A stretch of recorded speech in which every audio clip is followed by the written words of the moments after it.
Hello and welcome to day 4 of P7 Prepare to Pass webinar being organized by ACCA Pakistan. I am Kashif Kamran, your tutor. Now the agenda for day 4 is to focus on other assignments. And before proceeding on with the day 4 agenda, I'll be first looking after something we left on the day 3, that is to look at the type 2 of the evidence question. So let's first go back to the type 2 of the evidence question and then come back with the block 4, which is other assignment, which is the agenda for the day 4.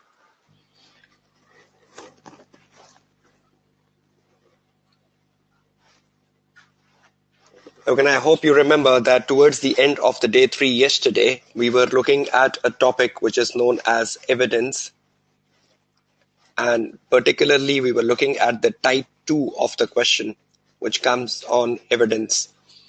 The type 1 was basically where we need to focus on the evidence in the working paper file, which resulted into a copy of something, results of something, extracts of something, etc.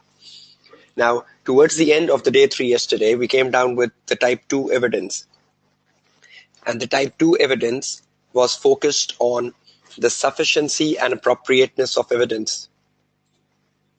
And I did mention that this type 2 is much important for the March 18 exams. So we made a list of what basically sufficiency and appropriateness of audit evidence means.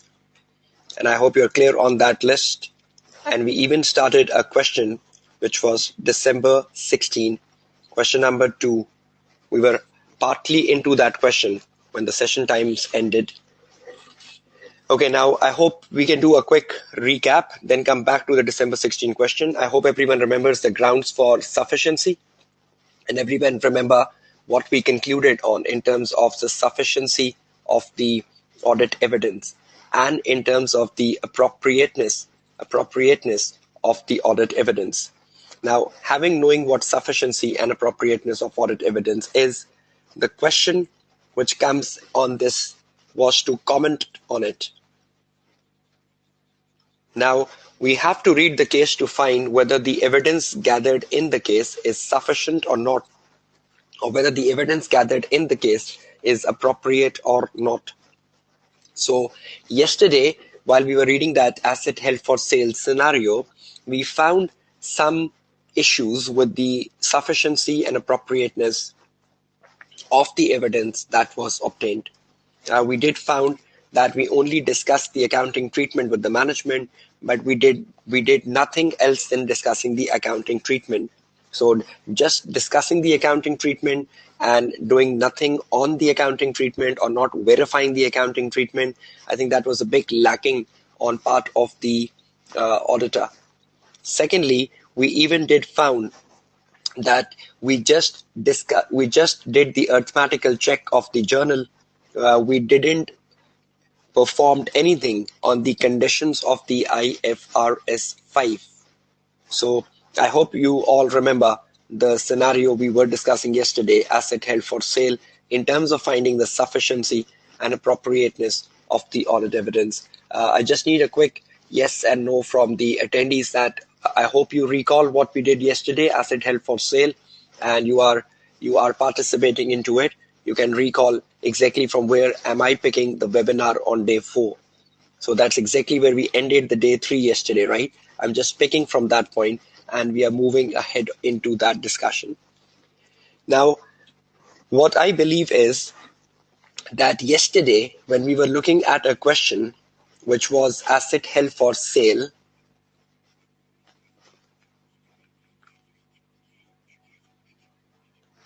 and we had 9 marks to gain. Everyone remembers the marking scheme for that. The 9 marks to gain on asset held for sale. Now, we had to do 3 things in that question. Number 1, we had to comment on the sufficiency. We had to comment on the sufficiency and appropriateness of the audit evidence. That was the first requirement. Second, we had to make procedures. And thirdly, we had to identify the weaknesses. We had to identify the weaknesses.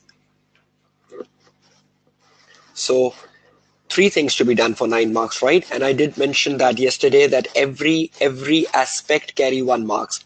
When you comment on the sufficiency, you take 1 mark. When you write a procedure, you take 1 mark. And when you find a weakness, you take 1 mark. So in terms of everything we're doing in that, we're taking 1 mark. Now the best technique for exam paper is when for 9 marks, when the marking scheme is the same, and you have to do like 3 things. First from the case, find this comment on the sufficiency. This should be your number 1 priority. Now suppose you found like two points which relates with sufficiency or appropriateness. Now in the whole case, you found just 2 issues which relates with sufficiency and appropriateness of evidence. So that will automatically give you 2 marks. Is everyone getting my point of view on that? So in the whole case, if there is like 2 things which relates with sufficiency and appropriateness, I'll be commenting on those 2 things and I'll be taking my 2 marks. Is that right? Is that clear with everyone? Yes, obviously we have to explain the point. And I'm just saying that if we pick a point from the case which relates with sufficiency, will that start giving me the marks? So suppose in the whole case, there are just 2 comments on sufficiency. So those 2 comments on sufficiency will give me 2 marks, right? Then weaknesses. Suppose in the case there are 2 weaknesses. I think we found those 2 weaknesses yesterday. We found the weakness that the finance director was passing the journal entry. And we even found that there was no one with the competence in the accounts department.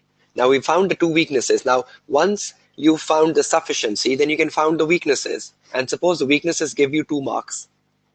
Now this procedures is a fill in the blank. Every time in the exam paper, when you get a question like such, first identify the sufficiency, then identify the weaknesses, and whatever is left will be allocated to procedures. Now in my equation, I have 2 points for sufficiency, I have 2 points for weakness. So that means the balance would come for procedures. So that means I need to make how many procedures then for the balance? Is everyone participating into that? How many procedures will I need to make to balance the equation of 9? 5, exactly. So I should write 5 here. So is that clear to everyone, that when you get a question like such, you will first identify the sufficiency, you will then identify the weakness, and whatever is left, you will then write procedures. So procedure is a balancing number, right? Procedure is a balancing number. Procedure is balancing. So procedures can be more, procedures can be less, depends upon how many sufficiencies and how many weaknesses have you identified. So is that clear with the marking schemes and how to go about with allocation of marks?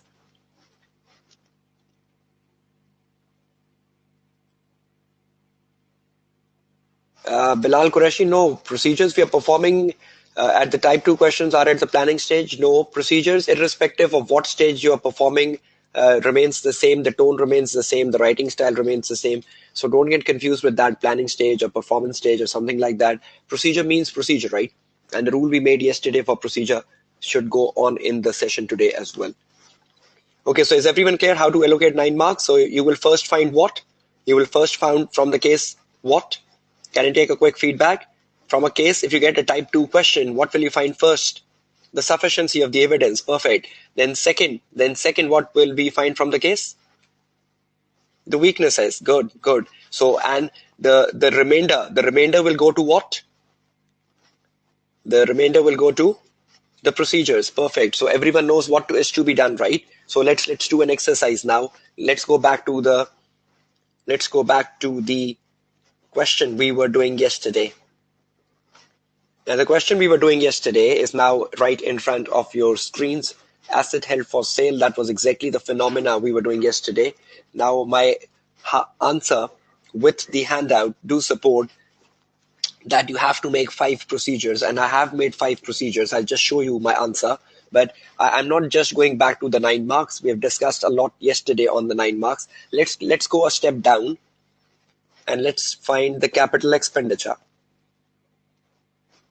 Now, how many marks we have for capital expenditure? 7. So 7, how would I allocate the 7 marks? First, I will find the sufficiency. First, I will find the sufficiency and appropriateness of the evidence.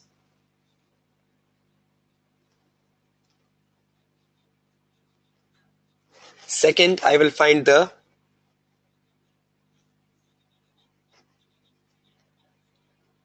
weaknesses.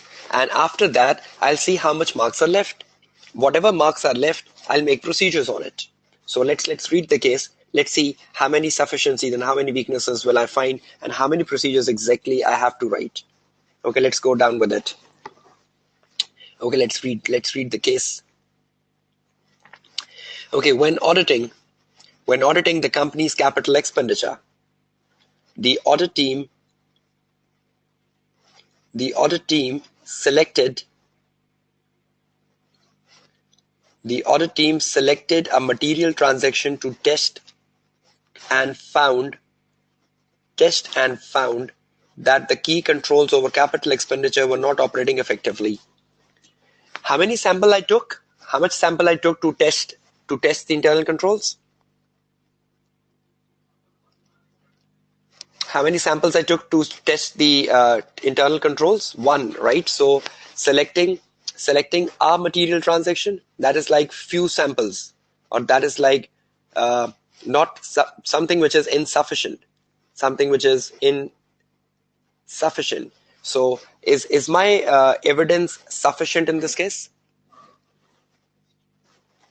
Is my evidence sufficient in this case? Absolutely no, right? Because I just took one transaction. I just took one transaction to verify the controls over internal controls.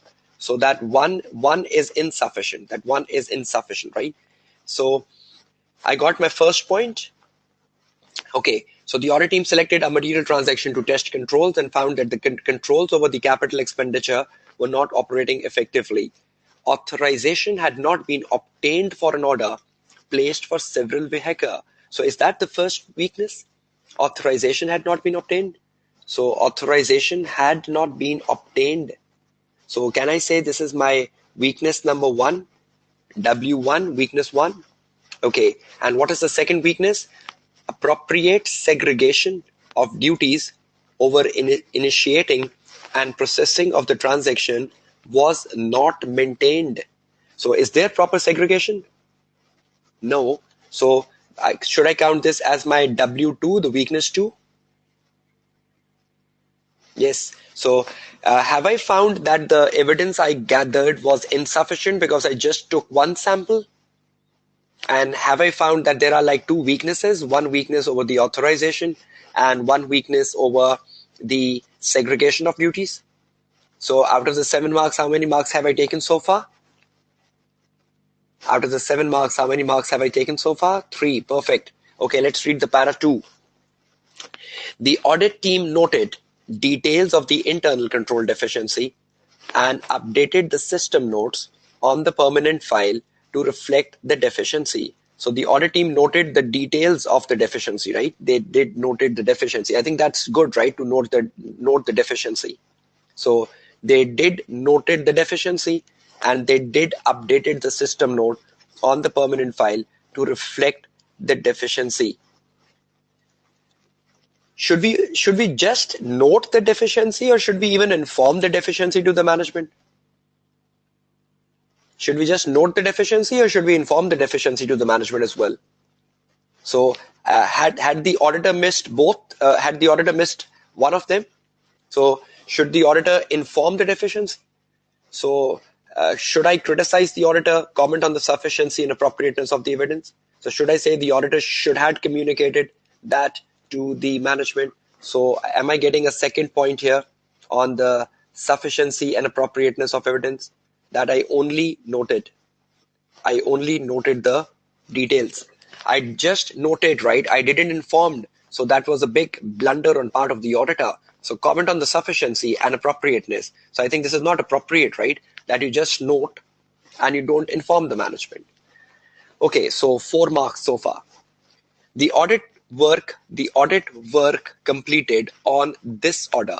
The audit work completed on this order means that single order, the single sample. So on the single sample, the audit work completed on this order was to agree the purchase of the vehicles to the purchase invoice and to the cash book and bank statement. Okay, that's one good thing, right? That we agree that the purchase of the vehicle to the purchase invoice, to the cash book and to the bank statement. In terms of that, that's fine. But we did that only on one sample, right? Is everyone agree with that? We did that only on one sample. For just one sample, we verify the purchase invoice. For one sample, we just verify the bank statement. And for one sample, we just verify the so on and so forth. Neelam Shahzadi, you're saying, sir, please tell me the tip to differentiate between sufficiency and deficiency. Obviously, Neelam, sufficiency relates with the auditor, right? The auditor must have done some mistake. And the deficiency is in the controls of the company. I think that's a pretty simple thing. Deficiency is in the system of the company. The deficiency belongs to the management, whereas the sufficiency belongs to the auditor. So the rest of the work was completed in accordance with the audit program. Now, see, first, before attacking the procedures, yes, Safiullah Riyaz, that's good. I'm coming to that. How many marks have I taken? First, I just took one sample. That was my first 1 mark. Then there is no authorization. That was my second mark. Then third was no segregation. Then fourth was I just noted, but I didn't communicate it. And the fifth was I just worked on one order and I just looked at the cash book and the bank statement and the purchase invoice. So I got 7 out of the 7. I got 5. Now, how much procedure should I write? How much procedure should I write? 2. Okay, and what 2 procedures would I write? Should I verify the existence of the vehicle? Should I verify the existence of the vehicle because that has not been verified? Should I verify the existence of the vehicle? Yes. And should I review the useful life of the vehicle, or should I recalculate the depreciation of the vehicle? Because it's a capital expenditure, right? So I should verify the physical existence of the vehicle, and I should also look at the depreciation of the vehicle. So can that make my 2 procedures?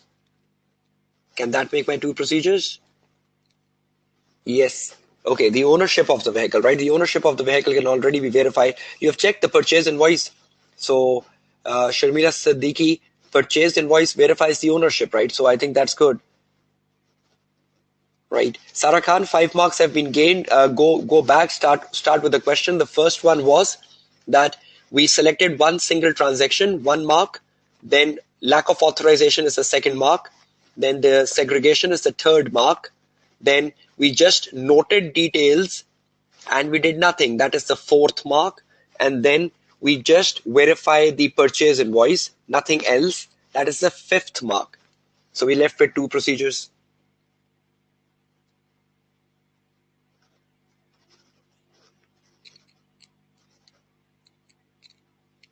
No, Qasim Abdul Rashid, that is a very illogical procedure. You just need to make procedures on the vehicle. So would I be verifying the physical existence of the vehicle and the depreciation? Sounds better. Yes, the other procedures, Nader Ahmed, is in my handout. Please review my handout for answers. You will get other procedures, but it's more like an F8 paper when you're making procedure on a vehicle. You can verify the rights of the vehicle. You can verify the depreciation of the vehicle. You can verify the existence of the vehicle. So there can so many things you can do on the vehicle. Yes, we can check the board minutes for the capital expenditure approval. Kamran Nazir, that's good. That's good enough. That's good enough. Okay. Is everyone clear with those 7 marks? Is everyone getting the sense how to attack the 7 marks? Is everyone getting a clear concept? How would you go about with the 7 marks?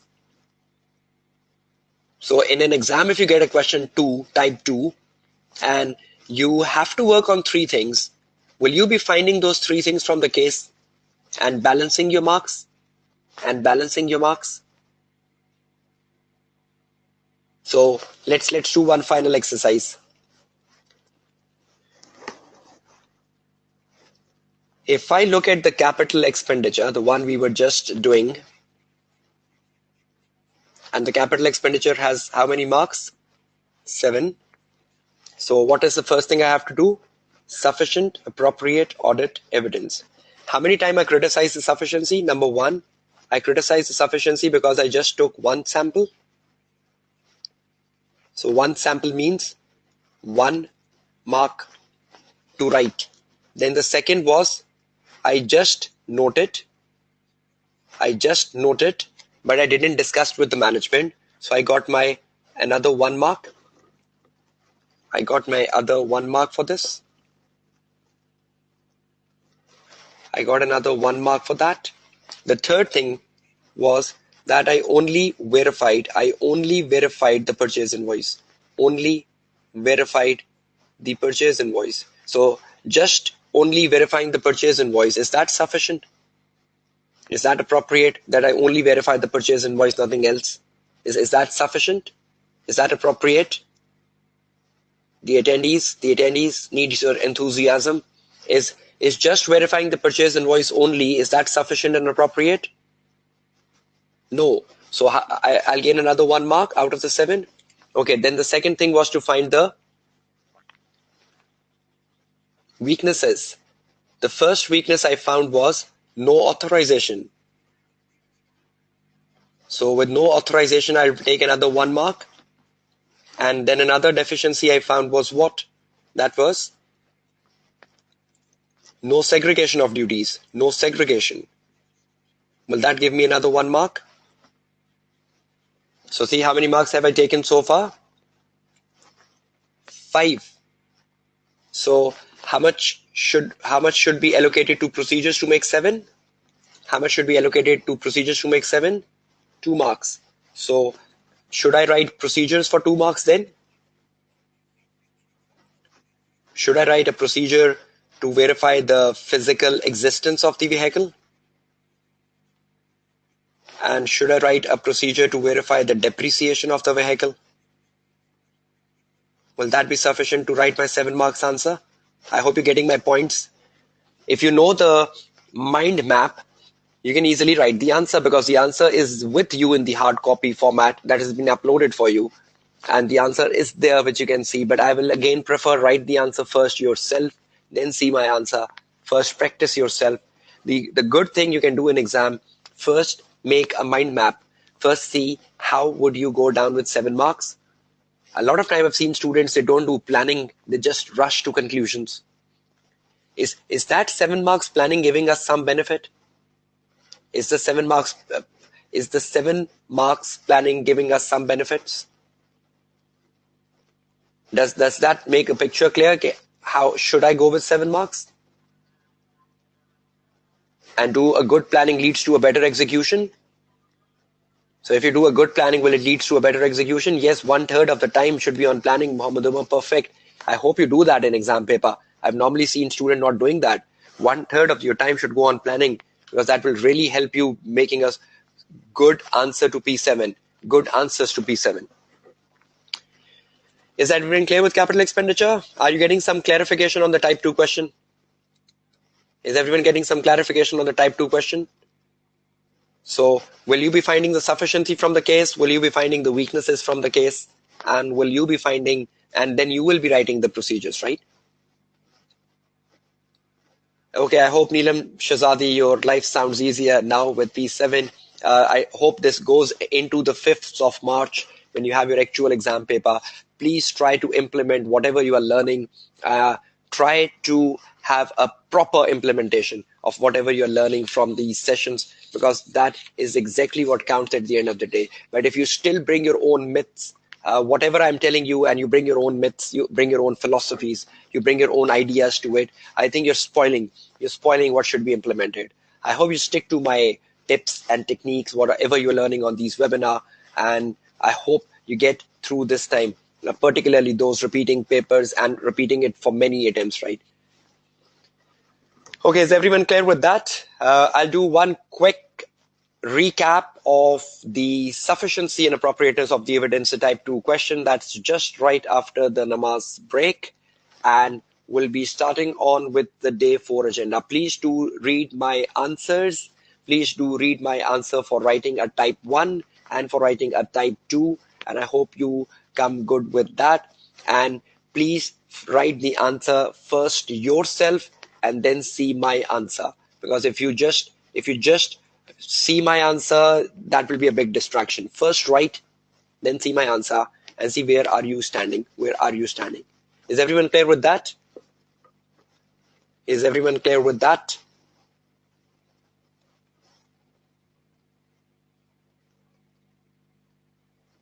So can we take now a prayer break?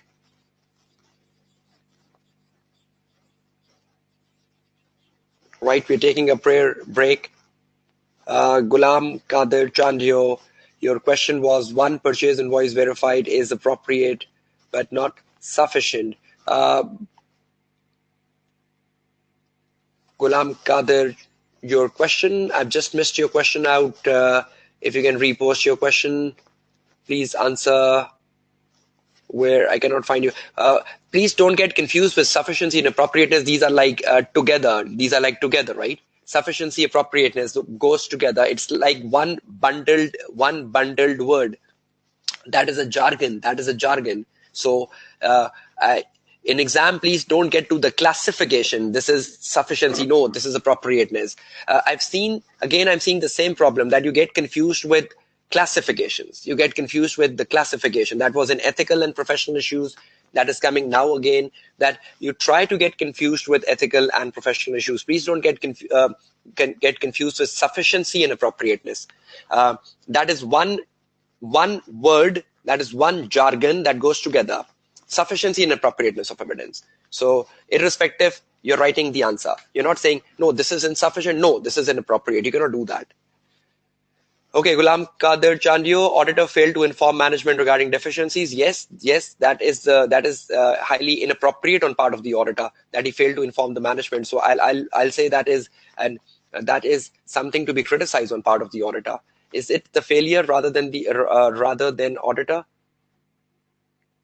No, it's obviously the failure means that you were not appropriate. You should have been appropriate to inform the management, but you didn't inform it. So obviously that failure is hitting your appropriateness. You should have informed this to the management. So the failure in this question is basically hitting your appropriateness, Gulam Kadir Chandio.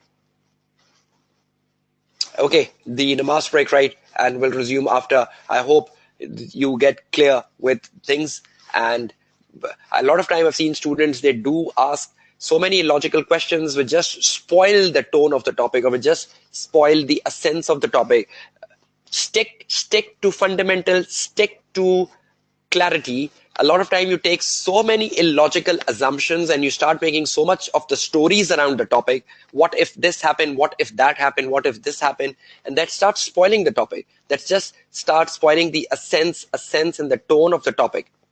So you need to be closer to the exam paper rather than you making your own assumptions and own stories and going far away from what the exam paper is.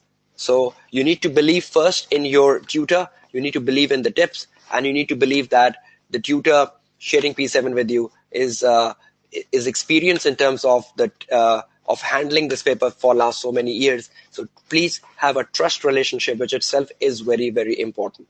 I hope everyone is clear, right? Okay, the prayer breaks, right? It's 6:35 and we will be back at 6:45.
Okay, welcome back post prayer breaks.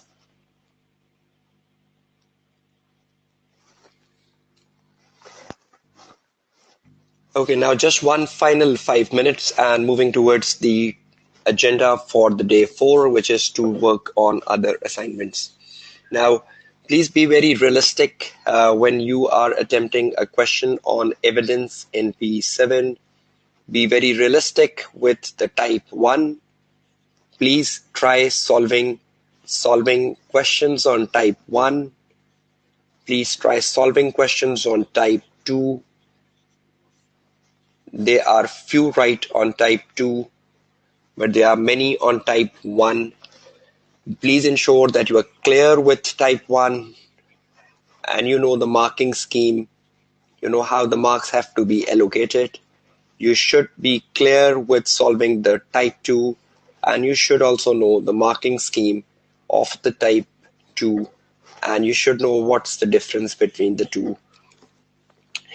Now, obviously, assertions are not playing any part in P7, Qasim Abdul Rashid. It was just the capital expenditure where we just spontaneously thought we should verify the existence of the asset, because obviously that's so natural that the most important thing for an asset is in existence. Apart from that, obviously, there are no assertions in P7.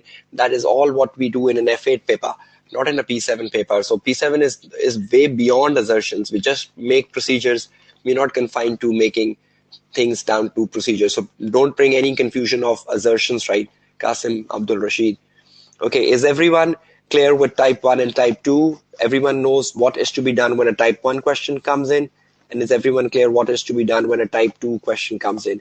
Yes, type 2 is more important for March, but still wait for Saturday, the last day of the webinar, where I would reveal the suspense and will come across what is high probable for March 18 exams. I just want your enthusiasm till Saturday so that you keep building up your enthusiasm to know what is more likely for March 18 exams. Yes, to test assertion is an audit procedure, but that's what we do in an F8 paper, right? Don't think about assertions to a P7 paper. So a quick final feedback. Is everyone clear with type 1 and type 2? Is that clear with everyone? Type 1 and type 2 questions. You know how to deal a type 1 and you know how to deal with type 2. And you will practice the types so that you know effectively how to write an answer and how to score in the marks, right? So if everyone is clear with type 1 and type 2, and also we discussed the difference between writing a procedure and writing evidence yesterday, that a procedure starts with a verb and an evidence starts with a copy of or results of, extracts of, so on and so forth. Yes, to test the assertion is an audit procedure, Fahad Shabir. I agree with that, but again, that's not part of the P7 paper. You do that in F8, but it is difficult part of P7, Qasim Abdul Rashid. Which part? The evidence part, Qasim Abdul Rashid? I think most of us makes things difficult because we lack the natural ability. You are coming to P7 from F8. You should have the fundamentals, effective fundamentals very clear. And it's more about that we think beyond some subject matters to make things difficult for us. But I don't believe evidence is a difficult part of P7. It's such an easier part. It's so rule-based. We yesterday made rules for procedures, we made rules for evidence, we made rules for type 1, we made rules for type 2. So a student exactly knows what he has to do when procedures comes in. A student exactly know what he has to do when evidence comes in. A student exactly know what I have to do when a type 1 comes in. And the student exactly know what I have to do when type 2 comes in. Azimullah Bhatt, other than purchase invoice, obviously will verify the physical existence of the vehicle, will go down to the premises to see the physical existence of the vehicle. We'll also be looking at the good receiving note of the vehicles, and we should also be looking at the useful life. Is that useful life appropriate for the vehicle? And we should also be recalculating the depreciation of the vehicle. That's so typical fixed asset procedures you do in F8 exams. Okay, I'm exiting from this topic. I hope you practice and you come good down with evidence. Is everyone clear on this? I'm going exiting and starting the next one.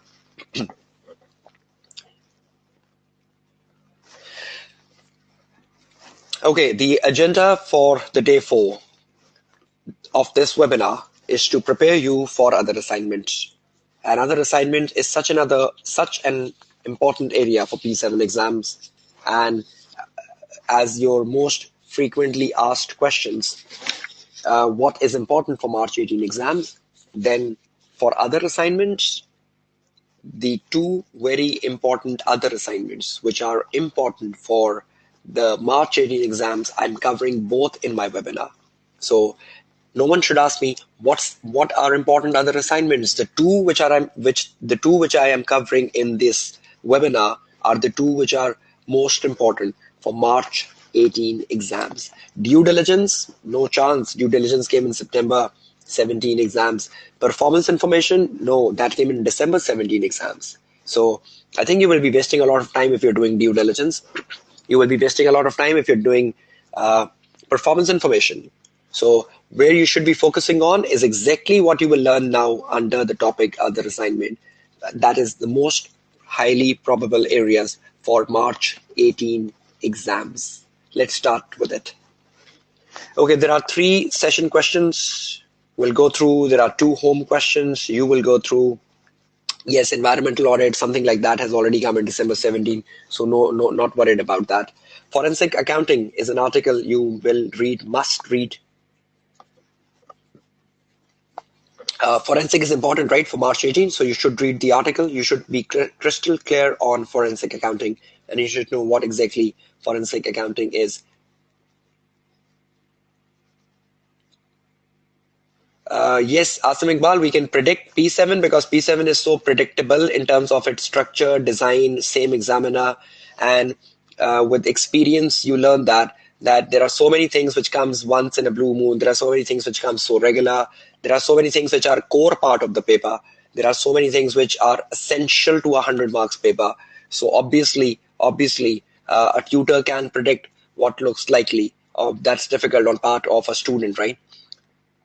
Because examiner do repeat, exactly, examiner do repeat, but examiner don't repeat some things the next attempt.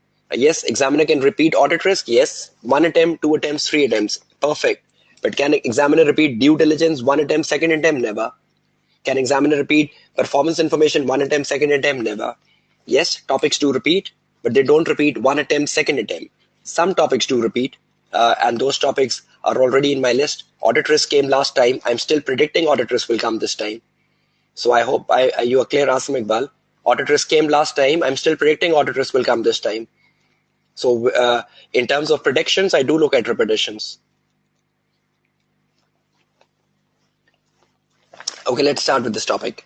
Now, the very first other information, the very first other assignment, we're looking for is a prospective financial information, which is utmost important for March 18 exams. Now, what you should be knowing as a student in terms of prospective financial information. First of all, prospective financial information is a review engagement. And any engagement which is review,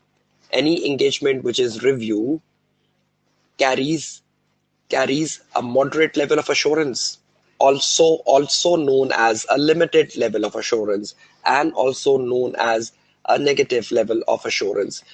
Please, the attendees, if you can refrain from asking questions with terms of what is important, what is not. I've just told many times that is an agenda for Saturday, and whatever I'm covering in the webinar is basically what is high likely for March 18 exams, so should be a clear message.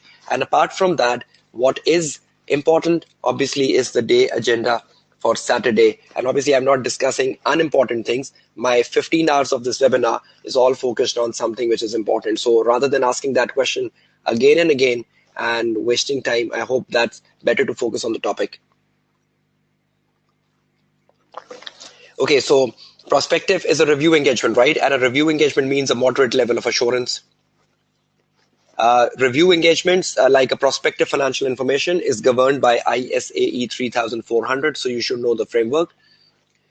Let's see, what is an auditor responsibility when it comes to prospective financial information?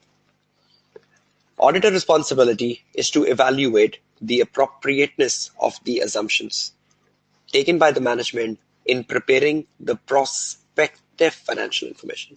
So obviously the prospective financial information is made by the management, like budgets, like forecast. So all these prospective informations, right, are prepared by the management, and the auditor should evaluate the appropriateness of the assumptions taken by the management. Management is responsible to make best estimates in preparing prospective financial information, right? So management prepares the prospective financial information, and they make the prospective financial information taking the best estimates. And what should the auditor do? The auditor should critically review these assumptions, right? So let's recap. Prospective financial information is a review engagement. Number one, prospective financial information being a review engagement is a moderate assurance. Number two, thirdly, the management makes a best estimate about the future, and the auditor should critically evaluate the assumptions taken by the management in making the prospective financial information. Okay, now these are key things to remember for PFI. What will you get in an exam paper? Now, PFI has come thrice. PFI has come in 3 instances. PFI has come in June 12. PFI has come in June 14. PFI has come in December 16. Right? Now, that was some of a question of a student that things comes repeating and so on and so forth. Obviously, the tutor knows things better. June 12, June 14, December 16. See what looks next. Looks next is 18. Every assignment has a repetition cycle. Right? 12, 14, 16 looks very probable for 18. Could be March 18, could be June 18. You're going for March 18, so take this as very important. It is prepared to take a bank loan. You need a prospective financial information to make your targets, like budgets. Management make budgets to set targets. Management makes prospective financial information to take a bank loan. In terms of offering shares to a stock market, IPO, initial public offerings, management do make forecast. So these forecast and budgets are not just needed for internal purpose. The forecast and budgets are also needed for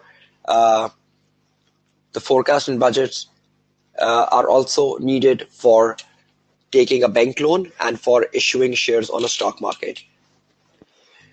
Okay, so June 12, June 14, December 16, right? The 3 questions, I'll go with some of them in the session today so that you have a better idea what exactly the examiner asked for. Now, the June 12 question and the June 14 question were very similar in terms of the requirement.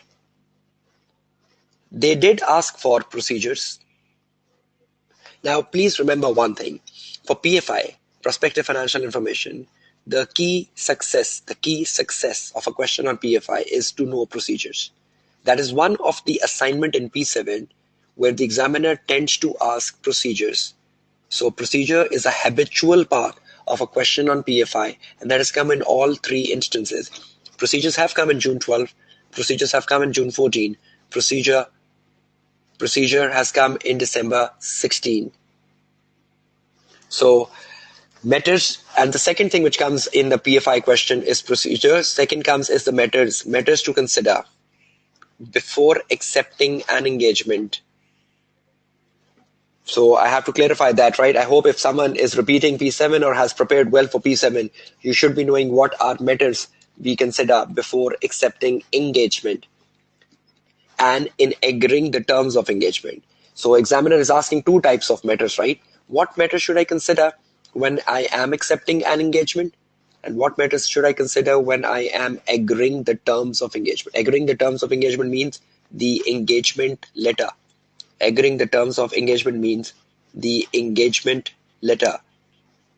I hope everyone knows every engagement has an engagement letter. So the engagement letter terms are also examined as part of PFI.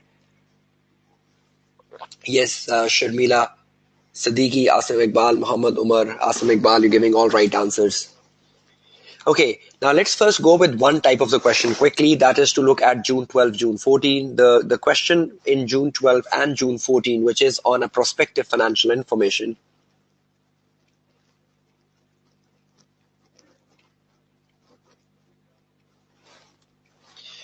if I first make a segregation, now please, just like yesterday,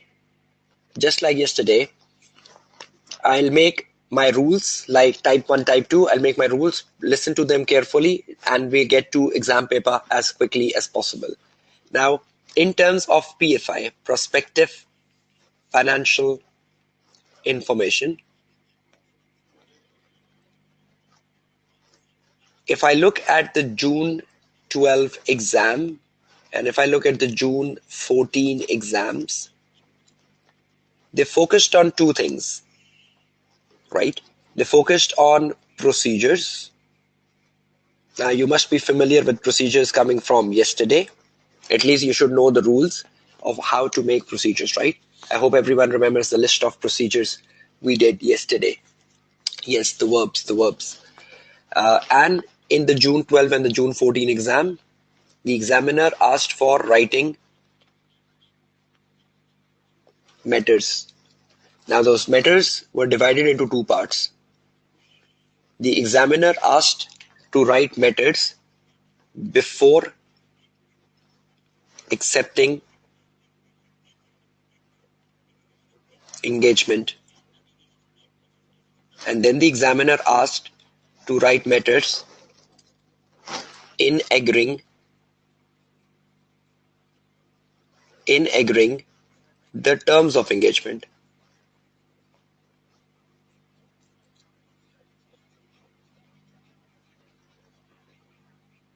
Right? Now, this was in agreeing the terms of engagement was in the June 12th. And this before accepting engagement was in June 14. And interestingly, this before accepting engagement matters in June 14.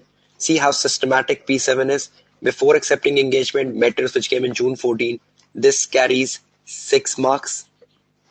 Then matters in agreeing the terms of engagement, which came in June 12 exams.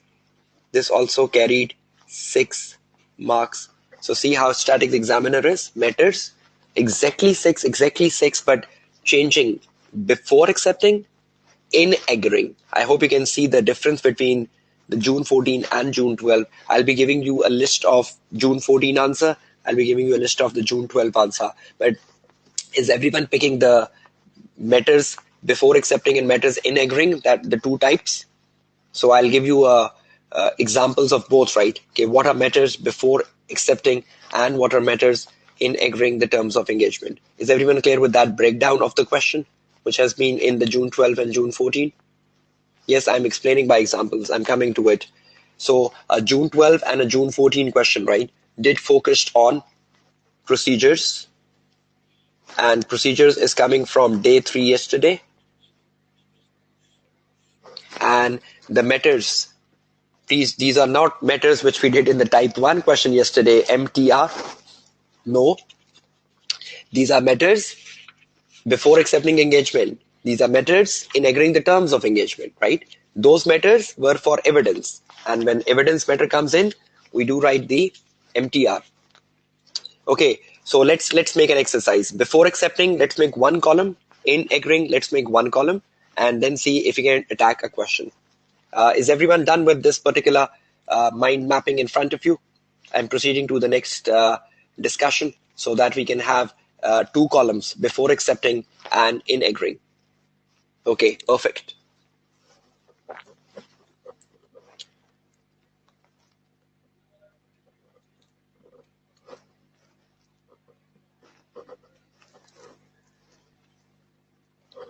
Okay, the next thing.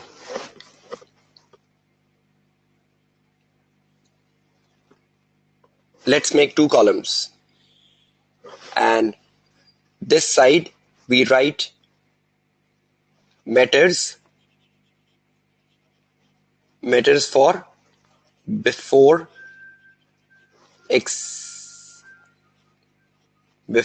accepting engagement, right? And on the other side, we write matters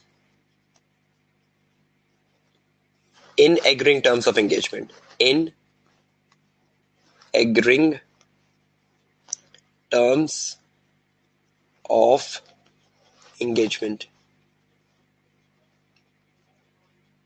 Right? Now, interestingly, this carries 6 marks. This carried 6 marks. Now, whenever you are agreeing the terms of engagement, whether it is for audit, you're agreeing the terms of engagement, whether it is for a non-audit service, will not make any difference. So, irrespective of the type of service, whichever service you are agreeing the terms of engagement with, will not make any difference to your answer. So, agree the terms of engagement either for audit or for non-audit will not make any difference. Same happens before accepting. Whether you are accepting audit or you are accepting non-audit will not make any difference to your answer. So before accepting, in agreeing, can it be applied to any service? Is everyone clear with that? Matters before accepting engagement. Can it be applied to any engagement? Yes. And matters in agreeing the terms of engagement, can that be applied to any engagement, irrespective of the engagement we are doing currently? Yes. Amaduddin Mughal, no. Fahad Shabir, no. No, that answer is wrong. The answer has to be yes. I'm getting a lot of yes answers, which is perfectly fine. Matters accepting an engagement, whatever the engagement is, the matters remains the same. So the matters will not vary from engagement to engagement. The matters will remain the same. Let's prove that. Let's prove that so that Amaduddin Mughal, you become clear on that. Okay, let's go with the list quickly. Before accepting engagement, if I'm accepting an engagement, okay, I'm not saying I'm accepting a new client. I'm accepting a engagement. I'm accepting a service. Am I accepting a new client? Am I accepting a new client? No. So will I do client screening? Will I do client screening? No. If I would have been accepting a new client, would I have done a client screening? Yes. And if I would have been accepting a new client, would I have corresponded with the previous auditor? But am I accepting a new client here, or am I accepting a service here? Am I accepting a service? Yes. So will I look at the client screening? No. So what is the matter before accepting engagement? Number one, I would first look at, before accepting engagement, that do I have competence? Competence versus the nature of service. So do I have competence to offer the service? Do I have the competence versus the nature of service? Yeah, yes, the skills. Yes, the skills. Agree, Vikram. Number two, competence. I'll consider ethical issues and the, I hope you remember this from the day 2. I hope you remember I did a topic with you, offering non-audit service to existing client. I hope you remember that, offering non-audit service to an existing client. Yes. So if I'm offering a non-audit service to an existing client, matters before accepting an engagement, will I be considering the ethical issues? I will be, right? I hope you remember the list of the ethical issues which I should consider when I'm offering a service to an existing client. They include either self-review or advocacy and self-interest.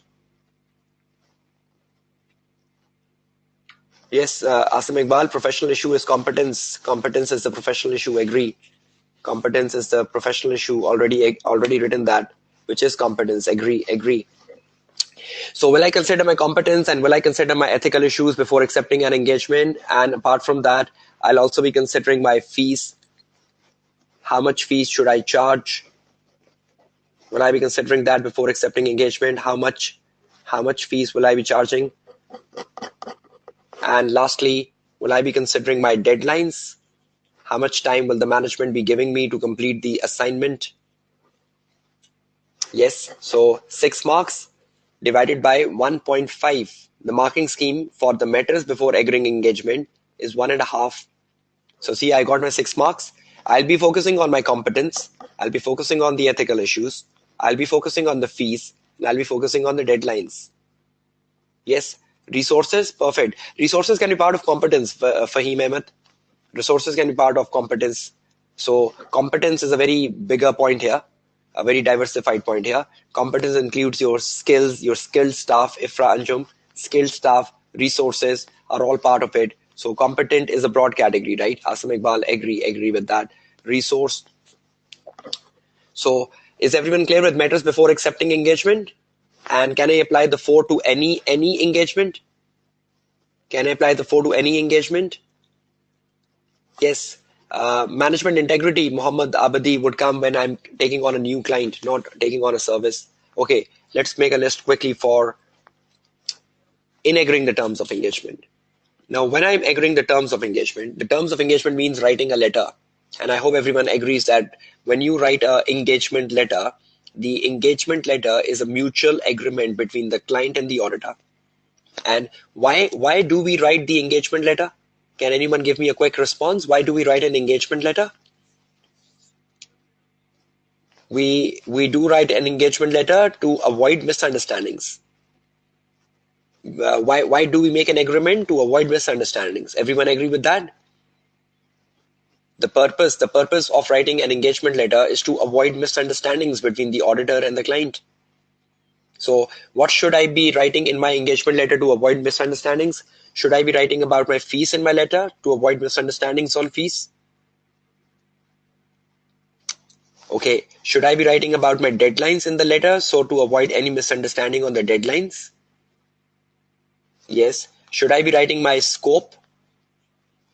Scope as per the laws, as per the applicable standards, because there might be misunderstanding on my scope. Okay. Should I be writing in my letter my scope, my deadline, my fees, even my assurance level, so that there is no understanding on the assurance level? So, Muhammad Amir, scope means your scope defined by the framework. Every service has a framework, right? So scope means exactly what you need to do and what is the limits and boundaries defined by the standard. So scope is your boundaries, scope is your limits. Yes, the deliverables, Salman Khan, agree. But yes, even agree that this terms of engagement will include responsibilities of the management and responsibilities of the auditor. But I hope you're getting the bottom line. The bottom line is that we write the engagement letter to avoid misunderstandings. Yes, scope is our objective, yeah, right? Osama, Sabir, agree with that. So is everyone clear with that? Engagement letter is written to avoid misunderstandings. So in my engagement letter, will I write about fees, deadlines, scope, assurance level? Because all of them can bring misunderstandings. And I'll be writing about the responsibilities of the management and auditor. Yes, the communication channel, I agree with that, Muhammad Abdi. And do we ask about clients' limits regarding the service we are going to perform? Yes, the client limits, management responsibility, basically, IFRA, that is basically management responsibility. I've written that at my point 5.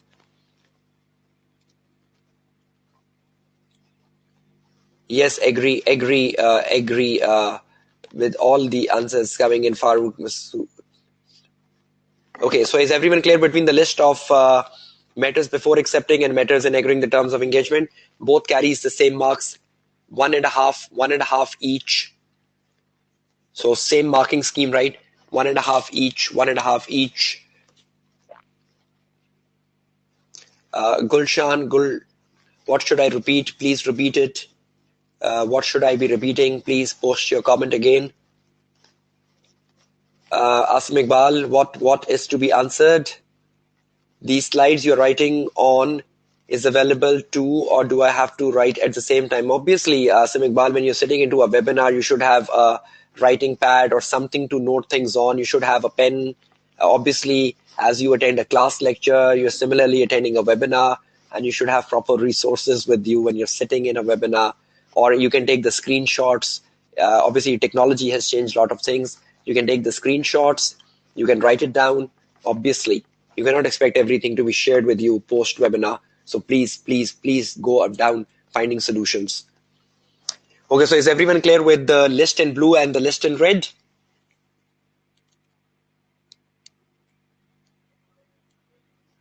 Yes, Safila Riaz agree. That's more like a tender question we are doing currently.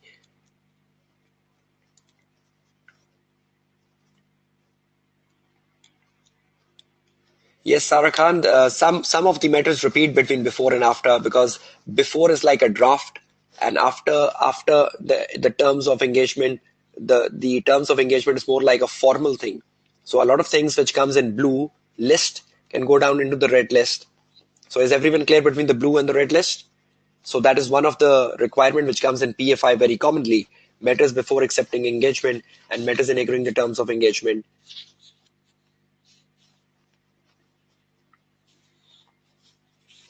I'd made a list very clear in the blue and red. Some things are repeating from blue to red. Anything which pertains with the auditor, like competence, like ethical issues, will not go from blue to red. So competence and ethical issue is what I am looking for myself. So I will not discuss that with the management. I'll not discuss that with the management. So competence and ethical issues, right, would remain in the blue list, will not be taken down to the red list. Okay, I'm moving on, right? Procedures. The next thing, which is part of PFI, prospective financial information, is to write procedures. And I just told you procedures came in all three instances: June 12, June 14, December 16. So procedure is such an important part of a question on a prospective financial information. Let's see what we have to do, though we learned the procedures yesterday, but there is some boundaries of procedures when it comes to PFI, because PFI is a review engagement. PFI is a review engagement. So can we do all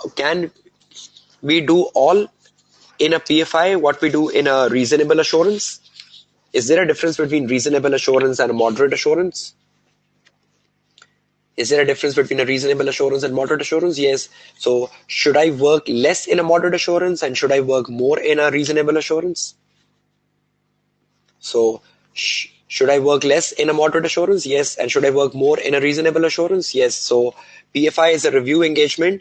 Thus, the procedures are primarily restricted to AP, analytical procedures, and inquiry. See, what is the limitation? In audit, I can do so many things, right? In audit, I can review. In audit, I can recalculate. In audit, I can do APs. In audit, I can do discussions. The list we made yesterday, I hope you remember that list of procedures yesterday. But see, what is the limitation here? The limitation here is that I have to primarily restrict myself to AP and inquiry. Why? Because I'm offering a review engagement. So because I'm offering a review engagement, so I have to stick to analytical procedures and inquiry. Yes, Salman Khan, TOCs in PFI, TOCs is not part of the P7 syllabus. They're not at all in P7. So don't be worried about TOCs. So is everyone clear with the boundaries of procedures in PFI? We should stick to AP and inquiry, but that says primarily restricted. Primarily restricted means it should be our focus. It should be our priority, right? So can I do something after AP and inquiry? Can I do something after AP and inquiry?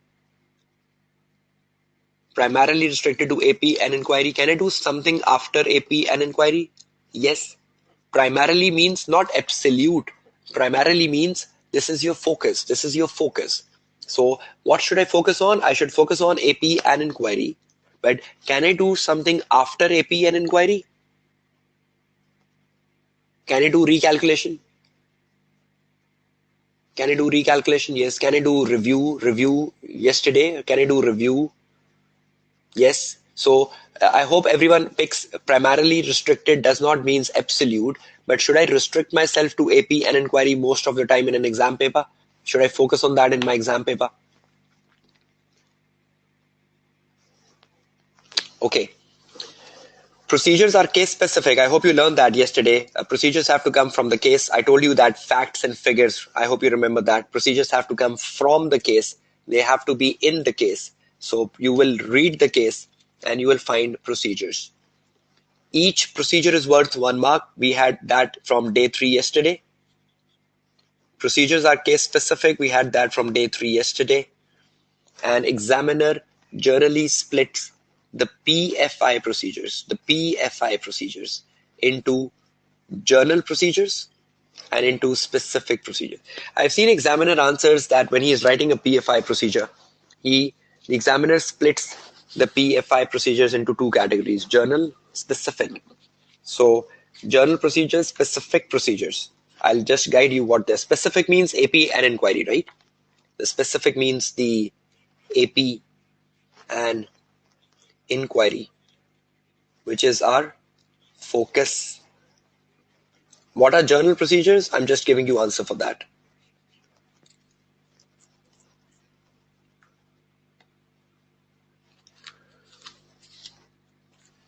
No, we will not calculate materiality in PFI, Imran, Riaz. Is everyone clear with the basic structure of procedure? PFI is a review engagement, so we have to restrict ourselves to AP and inquiry. Procedures are case specific, and more importantly, each procedure is worth 1 mark, and examiner generally splits procedure between journal and specific. Okay, let's do one exercise on procedures and then start with an exam paper.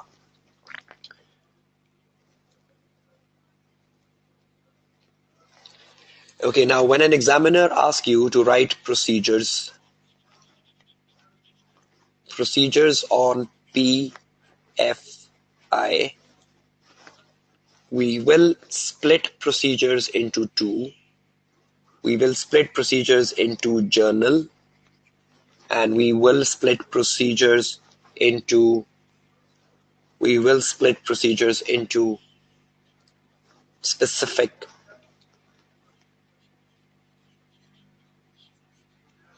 Right? Now, specific means that in terms of the specific procedures, I first should be specific to the case. And when I'm specific to the case, my focus has to be on AP. My focus has to be on AP. And my focus has to be on inquiry. Now, then after focus, can I write procedures like review something once I have done my focus? And I can write procedures like recalculate. Is everyone becoming clear with that specific breakdown? So specific means from case, specific means we need to focus on AP and inquiry. And once I have done my focus, so can I move towards something like writing procedures with review and recalculation? Is that clear with everyone? Yes, review means inspect. Reperformance is not in P7. Reperformance, observation, they relates with system. When we are testing systems, we do reperform. When we are testing systems, we do observe. So please don't bring observations and reperformance to the P7 context. Just keep them out of your definitions and out of your mind when you're preparing for P7 exams. Okay, is everyone clear with the list of specific? Okay, let's look at the list of journal then. When you work on the list of journal are just 2 max. You cannot have more than 2 journal procedures. Number 1, I'm just writing it down, I'll make sense of it.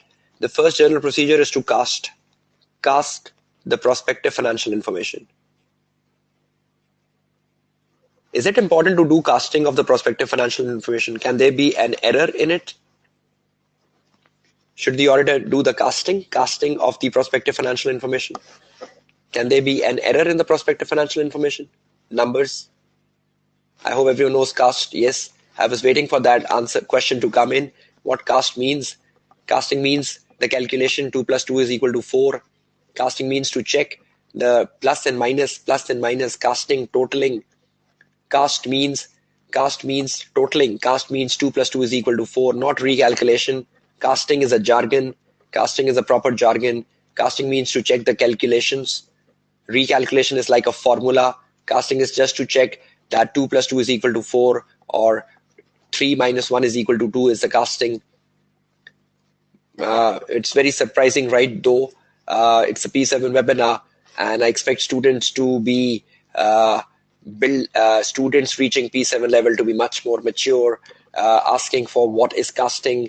Very strange enough, but again, I think I've made casting clear. Asim Iqbal, perfect. Casting is a simple maths, so casting means checking the calculations. Casting, yes, casting means to verify that the calculation is right. Arithmetical accuracy, Fahim Nayya, perfectly fine. Okay, cast the prospective financial information, and number 2 is to review consistency of accounting policies used in preparing prospective financial information. In preparing PFI. Consistency of accounting policies. You should also review that the accounting policies historically and the accounting policies in future are not changing. Because if there is a change in accounting policy, that will also impact your future numbers. So review the consistency of accounting policies. Review the consistency of accounting policies in order to ensure that the accounting policies used in preparing the PFI is perfect. Yes, that is basically an IAS retrospective. Nothing to be done, Asim Iqbal, in terms of PFI retrospective IAS 8. It's just a simple concept that the auditor will ensure that whatever accounting policies were in the historical financial statement, the same has been carried forward. The retrospective effect and the prospective effect, that's all with the historical financial statement. We're dealing with prospective financial information. Is everyone clear with the journal list of procedures? The 2, you can rote learn them. These journal procedures are rote learn.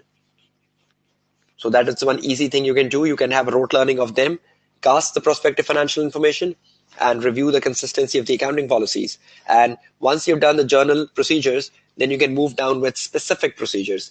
And after specific procedures, you need to focus on AP and inquiry. And after that, you can focus on review and recalculation. Okay, so one step closer to start of the past papers.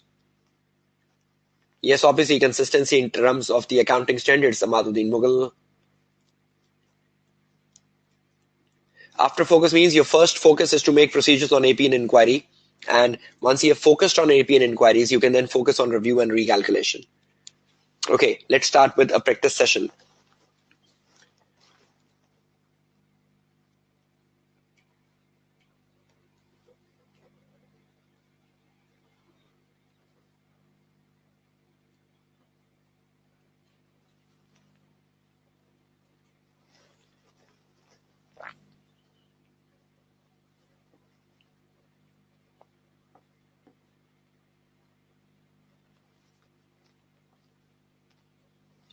Okay, I'm first looking at a question on PFI, which is from June 14 exams. Question number 2. Question 2 of the June 14 exam.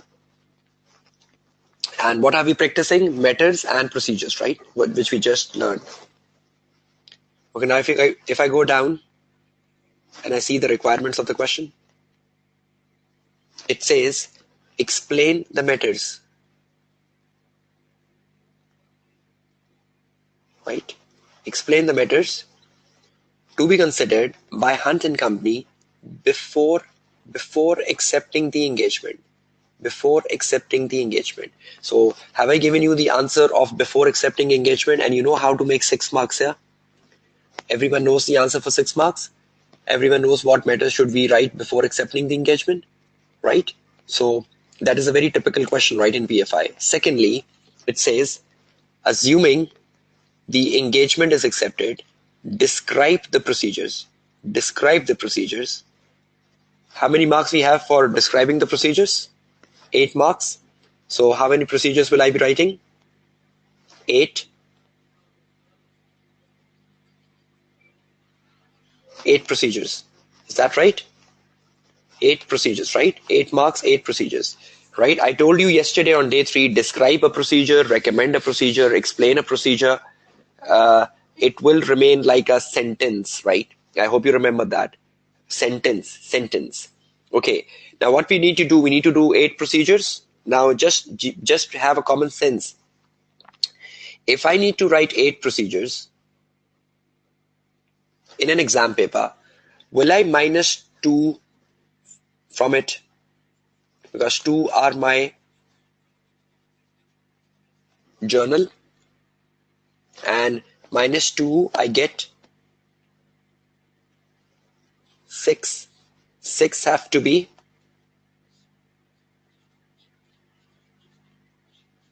specific, right? So in the 6 specific procedures, what should be my focus? My focus should be on what? In the 6 specific procedures, my focus should be on what? My focus should be on, perfect. My focus should be on AP and inquiry. Focus means what? 6, after the 6, if I need to focus on AP and inquiry, focus means something which is equal to 50%, is equal to at least 50%, right? At least 50% means you're focusing on something. Is that true? So after the 6 procedures, if I need to focus on AP and inquiry, will I tend to focus on like is equal to 50% and more? Can I make all 6 procedures using AP and inquiry? Can I make all 6 procedures using AP and inquiry? Yes, because that is maximum focus. But how much minimum procedure should I make using for AP and inquiry? How minimum procedure should I make using using AP and inquiry? At least 3 to 4. At least 3 to 4. Focus. But can I make all 6 procedures using AP and inquiry? Yes. So okay, that's so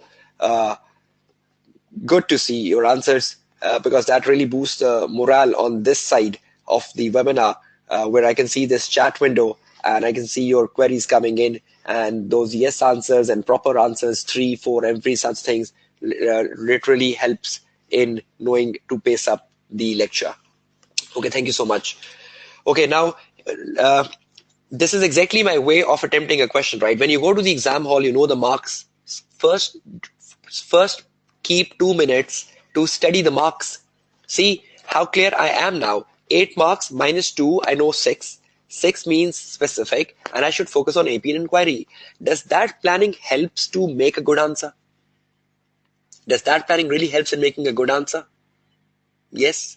And how much of the times the repeaters on this attendee list have not done that in past papers? You just go to the exam hall and you look at a case and you start answering it. You even do not know how much marks is allocated. Should I divide it by 1? Should I divide it by 2? Should I divide it by 1.5? You just go to the exam hall and you rush after the answer. Right? So will that make any impact to your March 18 exams? The planning of the requirement, the planning of the requirement. Will you plan the requirement now in March 18? Will you see what is the examiner answering and how much should you be allocating? Will that make a big impact to your success and failure now?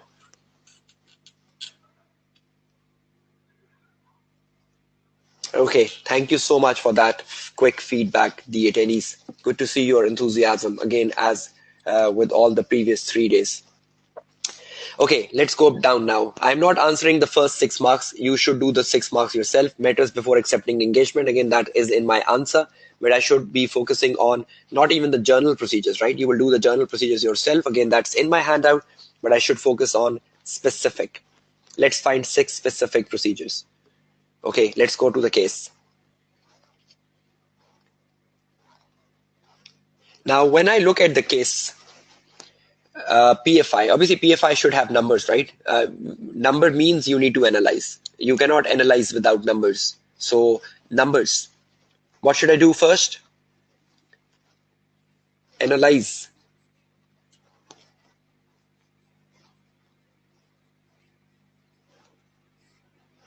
Analyze can be done in 2 ways, right? Analyze can be done through ratios and analyze can be done through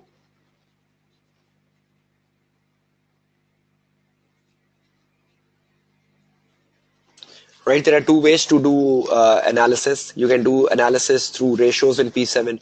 You can do analysis through comparison in P7. Yes, also through trends, Osama Sabir. So ratios and comparisons includes trends. So you can involve that, right, in your answer. Now, can I do some ratios? Can you see this income statement? Okay, and in this income statement, can I do some ratios? Can I do the ratio here? The operating profit margin. Can I find the ratio number 1, R1, operating profit margin? And should I find the operating profit margin of 2014, 2015, and 2016? Should I find the ratios for all the 3 years? Yes, because 2014 is historical and 15 and 16 is the forecast. So should I know? Okay, should I know is the operating profit margin increasing or decreasing? So should I find operating profit margin as my first ratio? And finance cost, yes, I can find the interest cover, ratio 2. So can I find the finance cost as my interest cover ratio? And can I find the profit margin as my third ratio? So can I analyze 3 ratios from the given information? Can I analyze the operating profit margin?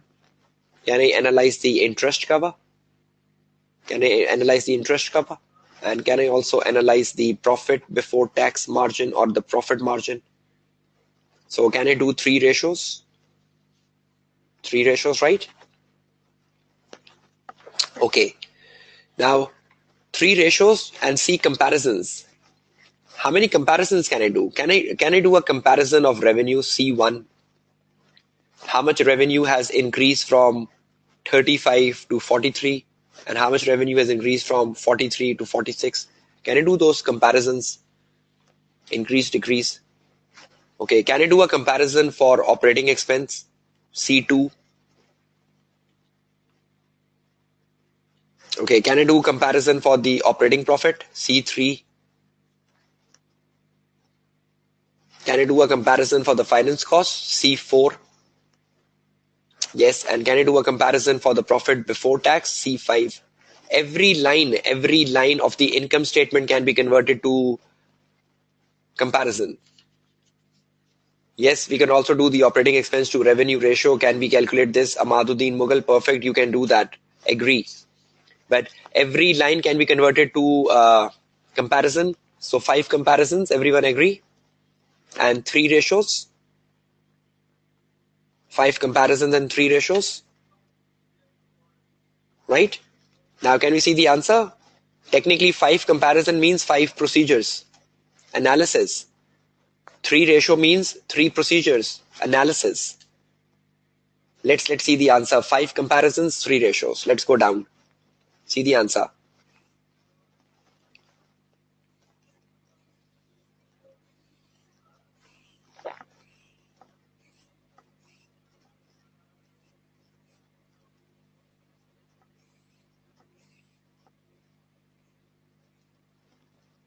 Right, on page number 8,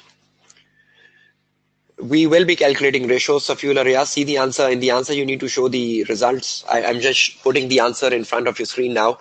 Page number 8 of the handout. I have given some student guidance at the start of the answers. These are for you to read. These student guidance is a must for you, right? You should read these student guidance. So please emphasize on the student guidance properly. Now, see my journal procedures. Can you see my journal procedures 1 and 2? Cast the forecast and review the consistency of the accounting policies. And can you see my heading journal procedures? And under the journal procedure, can you see the heading specific procedure?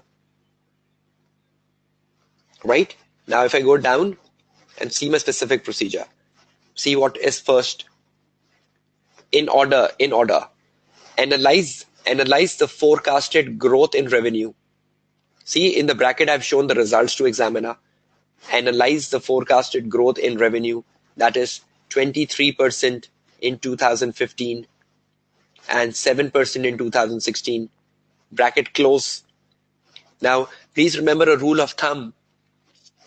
Whenever you analyze something, you have to inquire management. That is embedded. You cannot separate them.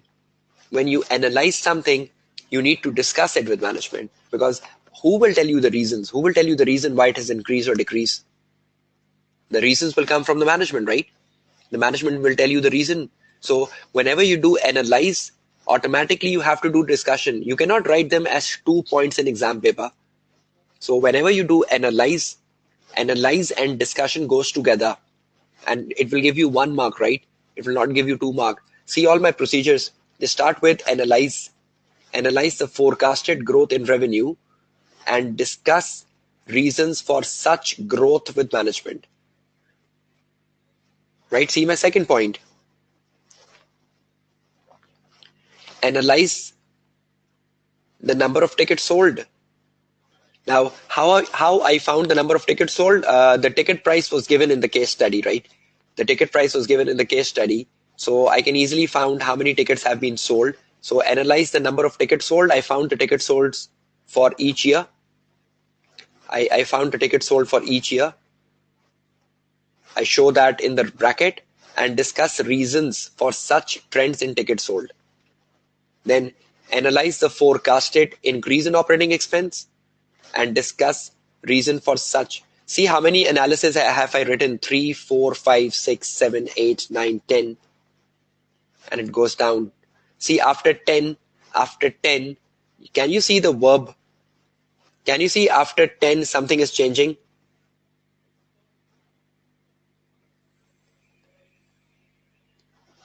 Can you see after 10 something is changing? After the 10th number, can you see something is changing? Analyze. See restriction. Though I had to make 8 procedures, right? But this is the knowledge which is beyond 8. But see, my list was on analyze. But once I completed my list of analyze, see my terms are changing. Review. Again I got analyze, then analyze. So can I come out of my restriction after a certain time, after a certain point in time? Yes, analyze is a proper word to use in exam paper, right? That's a much better word to use in exam paper, analyze. So are you getting sense of analyze? Are you getting sense of analyze?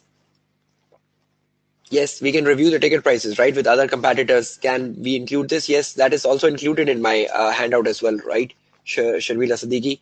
So is everyone getting the sense? Analyze. So whatever you are analyzing, you have to show the results of that in the bracket. No, please use word analyze, not an analytical procedure. Use word analyze. Analyze means that sounds more professional as a manager. The number of tickets is given in the exam paper. The ticket price is given in the exam paper. I think it is $7, $7.50 for 2014, and it's $10 for 2015 and 16. I simply divided the revenue with the number of tickets, with the ticket price, sorry.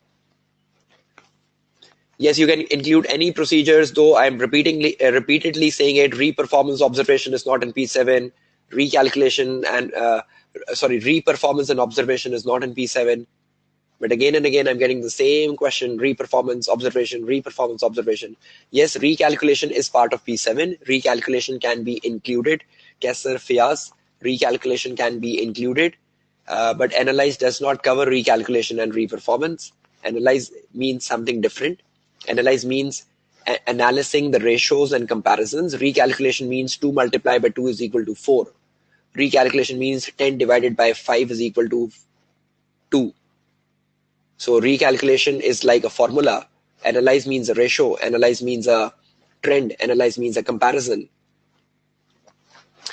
Okay, is everyone getting a clear picture of these procedures? Is everyone getting my list of procedures on the screen and seeing divided them into journal and specific? So can you make an answer like such, journal specific, and can you focus on analysis more? So is that not easy to make procedures on PFI because you stick to journal and analysis?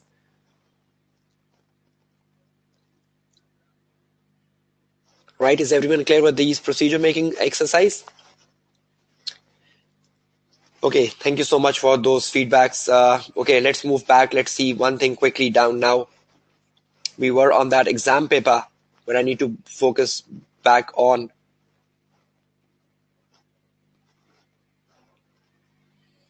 Okay, so is these 8 marks now clear to everyone? Cast and recalculation, difference between cast and recalculation. Cast is simply the arithmetical checks. It's just to check 2 plus 2 is equal to 4. Recalculations is like making a formula. Let's say I can say recalculate the amortization expense. I can say recalculate the depreciation expense. I can say recalculate the finance cost. But I'll say cast the financial statements, because cast the financial statement means all plus minus. Okay, is everyone clear with that now? If everyone know how to attack a question like such, right? So June 14 is been in the session. I want you to do June 12 for tomorrow. June 12, question number 2, question 2 of the June 12 exam. It also have it is just the replica of the question we are doing currently. So June 12th, question number 2 is what you will be doing, and please make the same mind mapping. Make the same mind mapping. Make the same mind mapping. Yes, AP plus inquiry is equal to one procedure, Aksa Zahid. Yes, they are embedded. They are embedded. One procedure, 1 mark. Okay, time to change not the topic but the type of the question. The type of the question. So let's go back for a minute. Is everyone clear with this now? Procedures, PFI, journal specific. Right? Okay, let's now do the second exercise. And please do read my answers. Please do read my answers properly so that things becomes more crystal clear.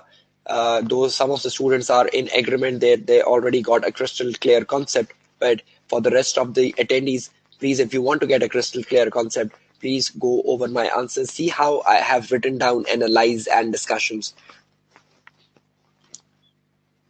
Right? So please go down with that. Please go down with that. Okay, moving ahead. Now, just before starting with forensic, can you see this grid of exam papers which has come in past on PFI? That was exactly what I was discussing. Matters in agreeing the terms of engagement. Now you know that. You will do the June 12 paper, right? Matters before accepting the engagement. That was in the June 14 we just did. So you know these. You know how to write procedures now. Procedures have come in June 12. Procedures have come in June 14. Procedure have come in December 16. So you know how to write procedures. I have already differentiated between matters. Fahad Shabir, I think you missed that out. I made that on the slide. So you know procedures, right? Okay, now one last thing and one very unusual thing which has come in December 16 exams. Now you're going for March 18 exams, so you should not ignore December 16.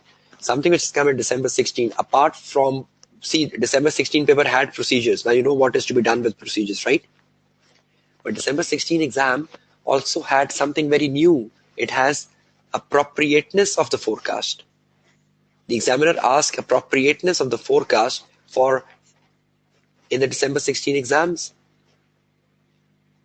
Okay, let's put the December 16 exams in front of you so that you can have a better idea that there was something different in December 16 exams which you should be understanding.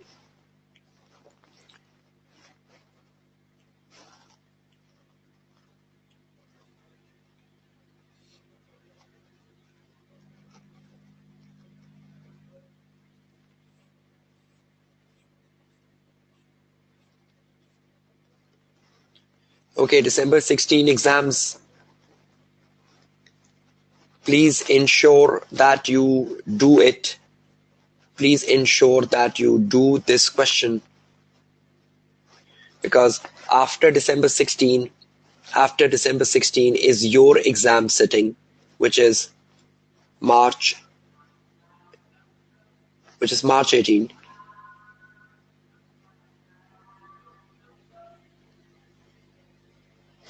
Right? So you cannot ignore December 16. December 16 is such an important question which can set the track for March 18 exams. What if you get the same question in March 18?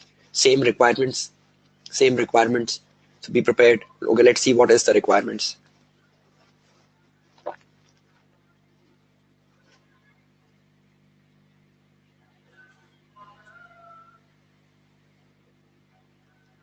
Yes, I'm clearing, Asim Iqbal, just 5 minutes.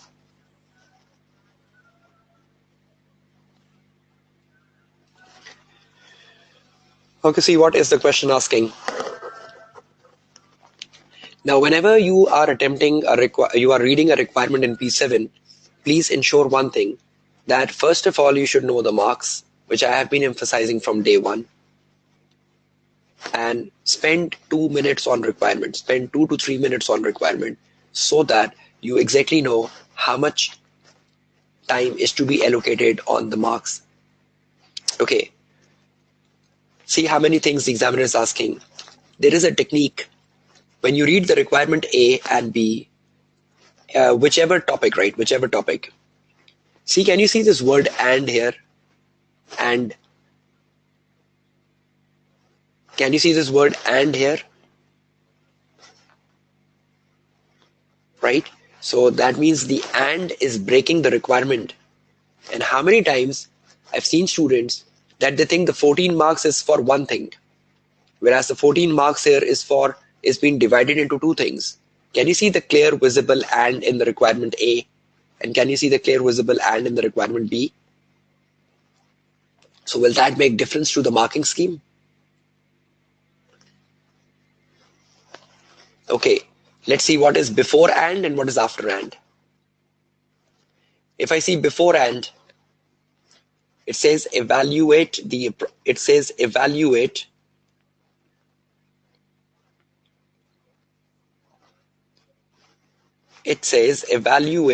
appropriateness of the cash flow prepared. Evaluate the appropriateness of the cash flow prepared. Now this carries 7 marks. I've divided that into 2, right? So evaluate the appropriateness carries 7 marks. And see what is the examiner asking after evaluating? The examiner is asking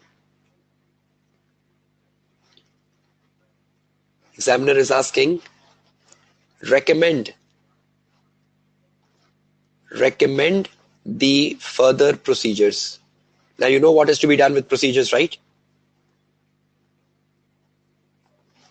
How many marks will I take for procedures here?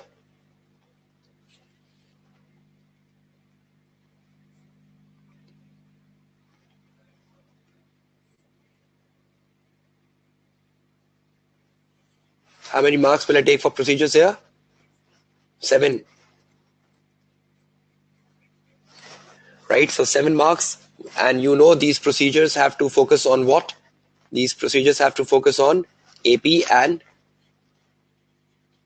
inquiry, right? And after AP and inquiry, you can do anything. Now, I'm not going down with these 7 procedures. You know you can write journal procedures. You can write specific procedures. So you know exactly what is to be done with procedures, right?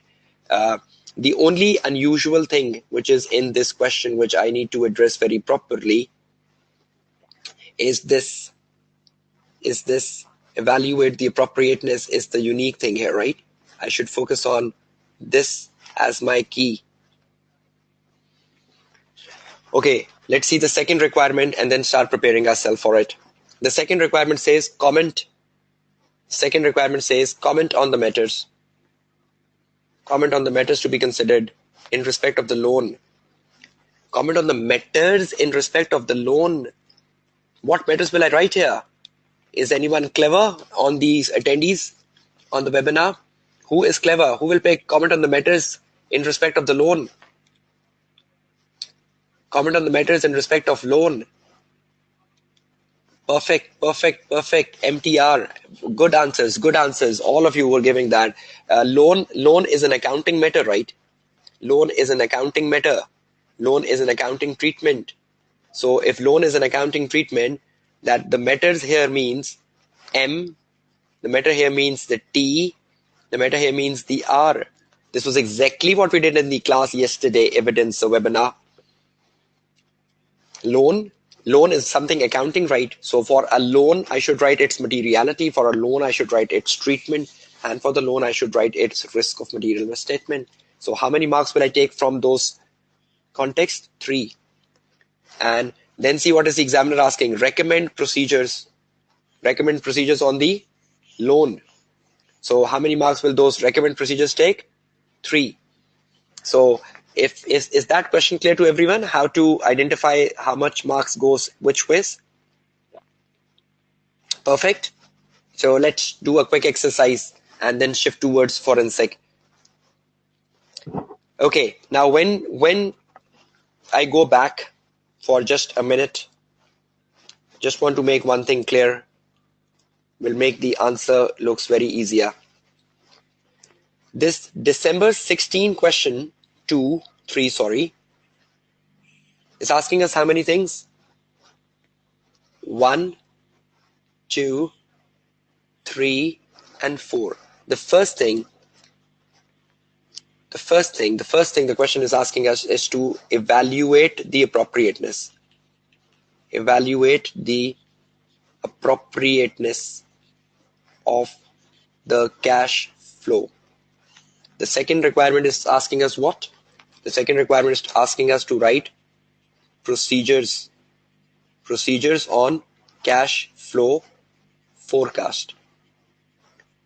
The third requirement is asking us to write matters on the loan. And the fourth requirement is asking us to write procedures on loan. Procedures on loan. Now see, I know how much marks to gain. Evaluate the appropriateness, I had 7 marks. Procedures on cash flow, I have 7 marks. Matters on loan, I have 3 marks. And procedures on loan, I have 3 marks. Now see the next thing. Matters on loan, I know the matters on loan means M. Matters on loan means T. Matter on loan means R. And you get your 3 marks done. Right? Procedure on loans, when I'm writing procedures on loan, so I can write procedures which start with verbs. And you know procedures, how to start procedures from day 3 yesterday. And procedures on loan, how many you have to make? You have to make 3 procedures on loan. The next, how many procedures I have to make on a cash flow forecast? 7. 7 marks means 7p. 7 procedures. And procedures will focus on what? Journal.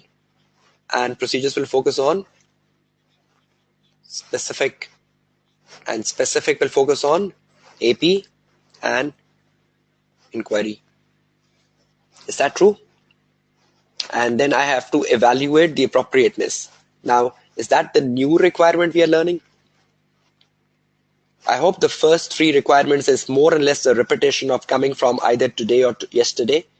Procedures on forecast, matters on loan, and procedures on loan. Is everyone clear with that, the 3 columns? Okay, but is the first column a new learning? Evaluate the appropriateness, and we have 7 marks, right? So every time the examiner asks you to evaluate the appropriateness, evaluate of the appropriateness carries 1.5 marks per appropriateness. So how many evaluations we should do for 1.5 marks? How many evaluations? 1.5 marks? Yes, approximately 5. 5 evaluations. Is that clear? See this. This is December 16, question number 3, and that carries 20 marks. And you do a question like such without making these 4 columns and knowing how much marks is allocated to which requirement and what exactly should I do within the requirement, and you're totally blank and you attack the 20 marks. What answer will you get out of it? Will you get a complete answer? Will you get a proper answer, complete answer? If you just look at the 20 marks and you don't know how much marks has been allocated where and what I should do within marks, will that make an impact? Because I'm repeating this again and again as we move closer towards the day 5 tomorrow and the last day on Saturday. Will this be done in your attempt? Will you be doing this in your attempt? That will take just 2 to 3 minutes of every question, but will that refine your answer you write on the answer booklet? So please, you have time before 5th of March. Do this at home. Do this at home before you do it on the 5th of March. Become so good on that this becomes something spontaneous on the 5th of March. So I hope you will practice on reading requirements, you will practice on planning requirements, and the answer becomes so crystal clear. So is everyone clear with that? Let's quickly go with evaluate the appropriateness. Now, let's see what does that mean. We just need to learn evaluate the appropriateness of the cash flow statement, right? Okay. Evaluate the appropriateness of the cash flow statement. Let's first quickly understand that and then go back with the 7 marks answer. Okay, let's learn that. This has come just once, right? It might come in your exam sitting in March 18. Take my words very properly here. Evaluate the appropriateness. What if this comes in your exam sitting in March 18? Don't be blank. Evaluate the appropriateness of the cash flow forecast. Now, what exactly this means? This exactly means that the examiner is asking you to evaluate the appropriateness of the forecast. Forecast can be anything, right? In March 18, you might get profit forecast, for example. In March 18, you get a capital expenditure forecast. Whatever the forecast is, what are we evaluating? We are evaluating the appropriateness. Evaluate means critical. Evaluate means you will critically look at the appropriateness. Appropriateness of what? Appropriateness of what? Appropriateness of the assumptions taken by the management. Assumptions taken by the management.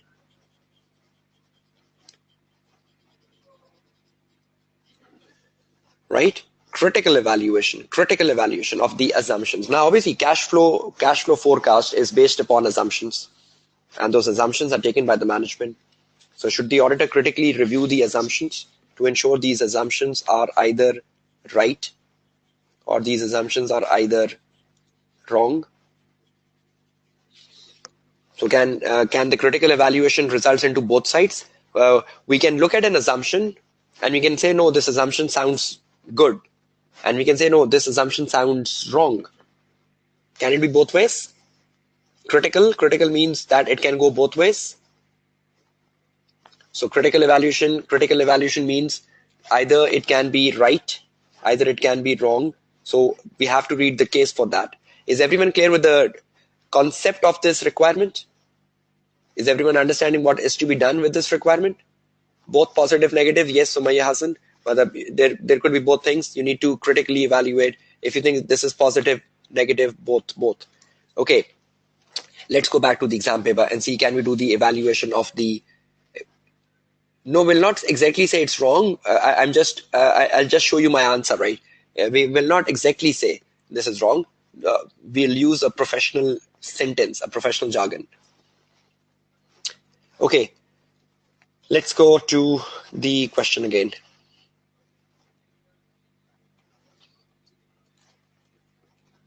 Okay, now appropriateness of the assumptions. Now, when you look at this question, this question has assumptions. These are all assumptions, right? 1, 2, 3, 4, 5. The 5 assumptions, right? So we have to critically evaluate these assumptions. Can all of you see these 5 assumptions? So can we use every assumption to score 1.5 marks? Okay, now when you look at these assumptions 1, 2, 3, 4, look at this assumption number 4 first.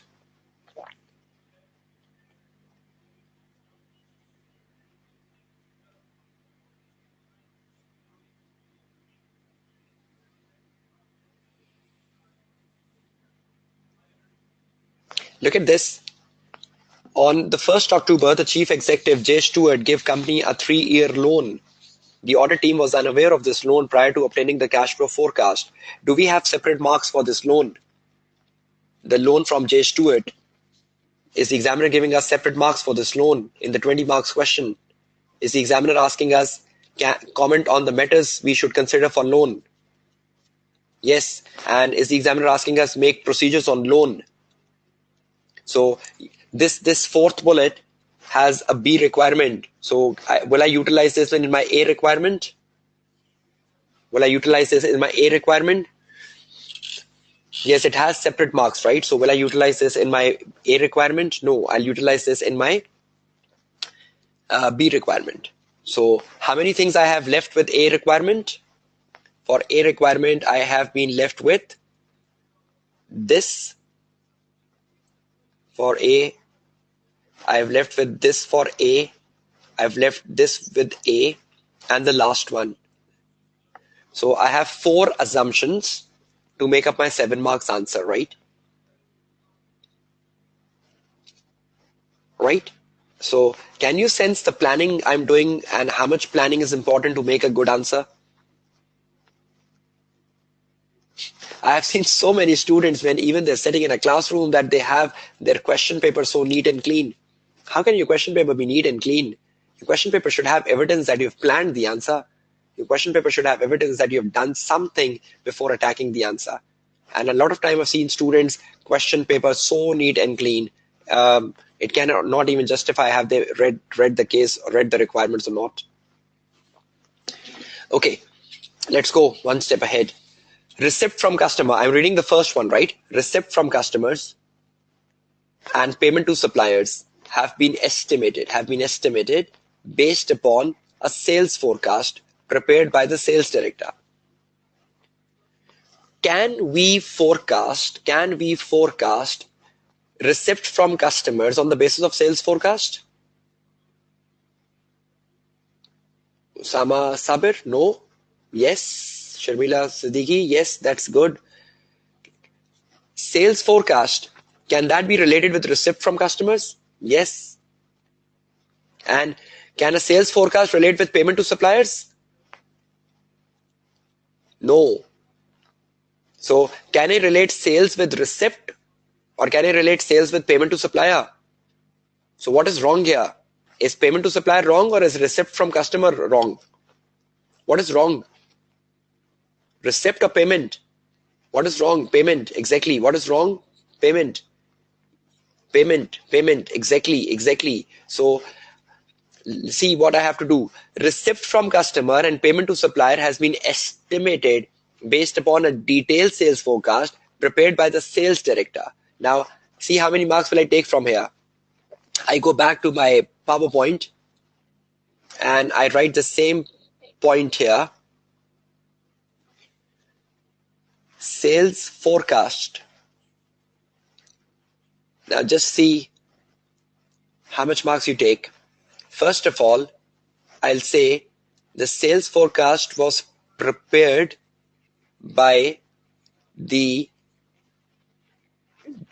sales director, right? It was prepared by the sales director or by the finance director. The sales forecast has been prepared by which director? Finance director, sales director. Okay, it has been prepared by the sales director. So is that something relevant?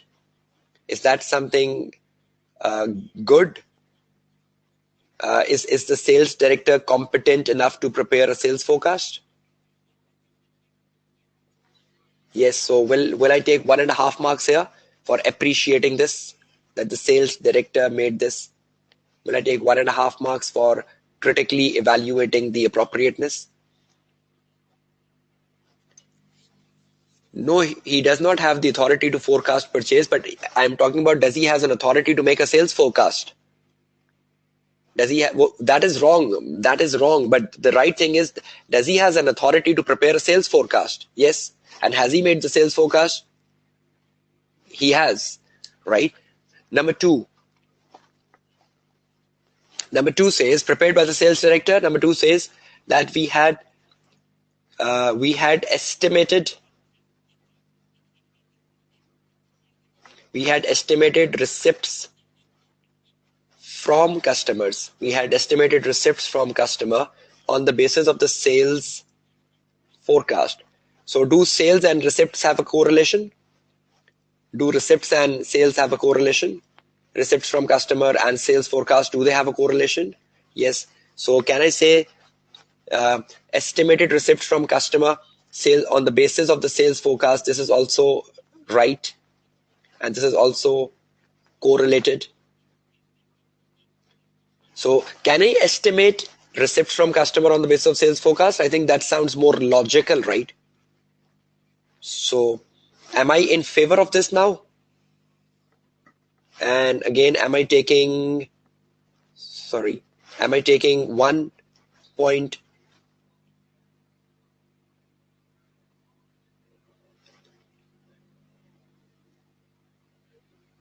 So am I taking 1.5 marks for that?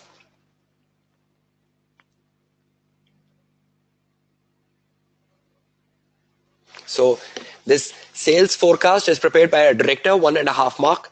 Second, the sales forecast relates with the receipt from customer is another 1.5 mark. But payment to supplier, cross. Will I criticize payment to supplier? Can a payment to supplier be linked with sales forecast?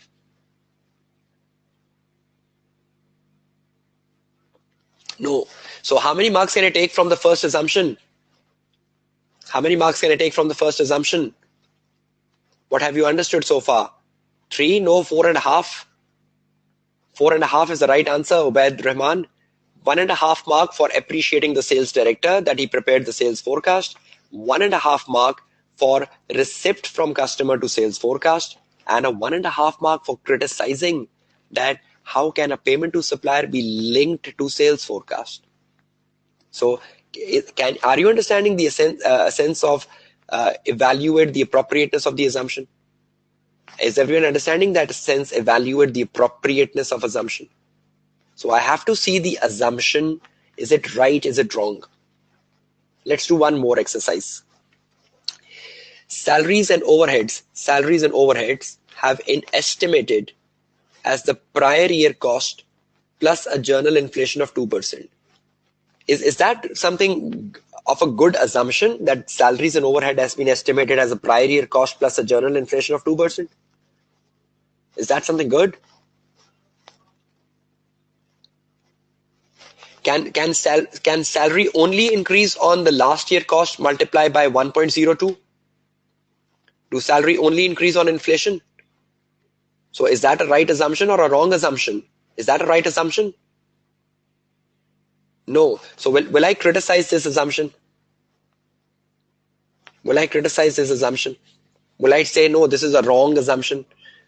Salary do increase on inflation, right? But salary does not only increase on inflation.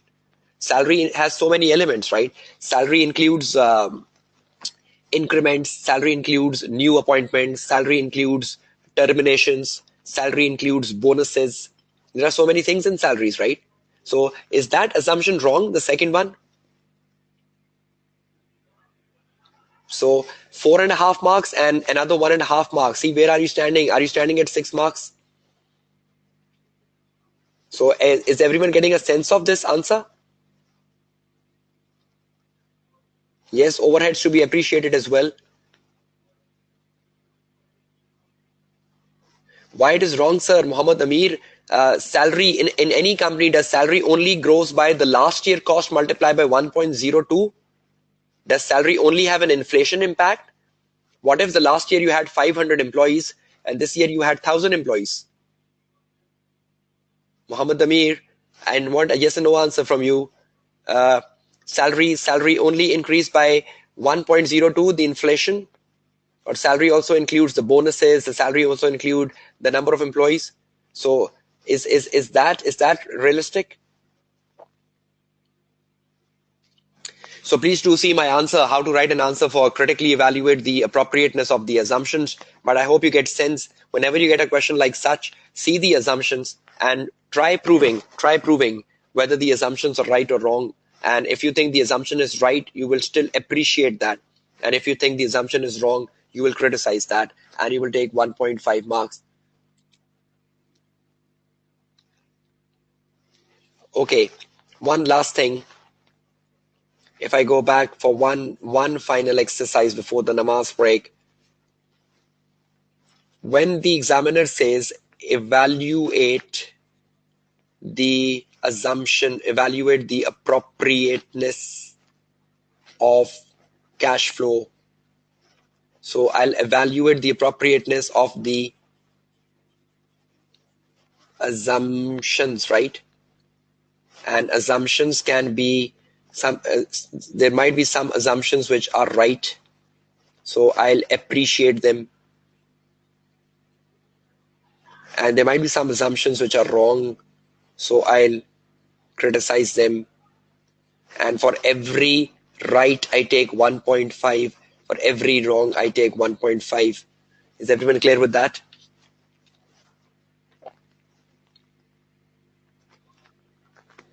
Yes, at the end of the day, Sarah Khan, you can give a conclusion. After doing all the 5 analysis, you can give a conclusion that broadly are they right or broadly are they wrong. You can give a conclusion. It's fine. It's fine to go with that.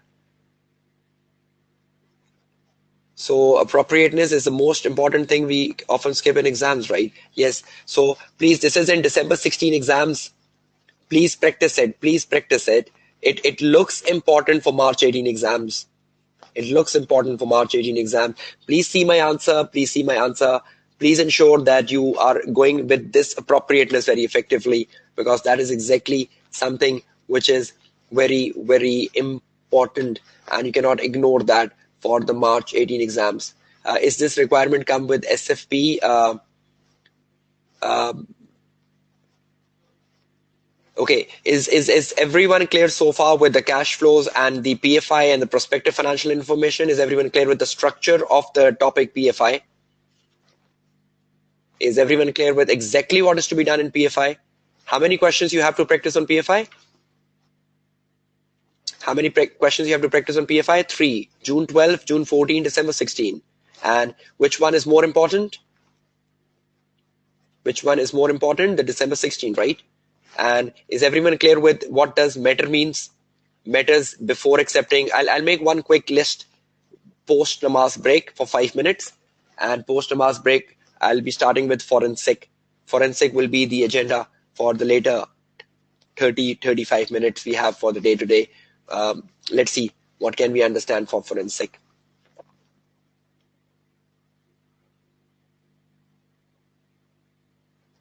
Okay, we're taking the namaz break. We are taking the namaz break. It's 8:15 p.m. the local Pakistan Standard Time.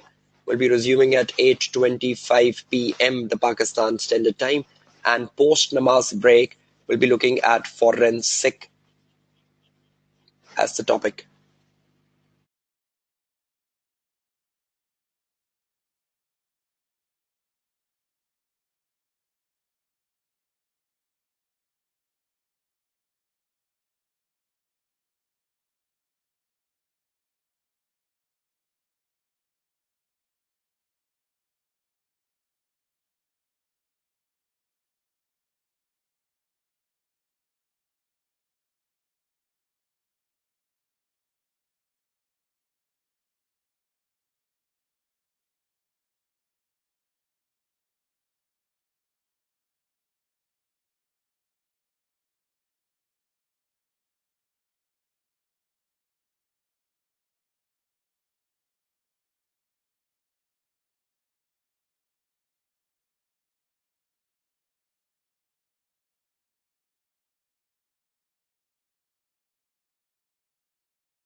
Welcome back. Post namaz break.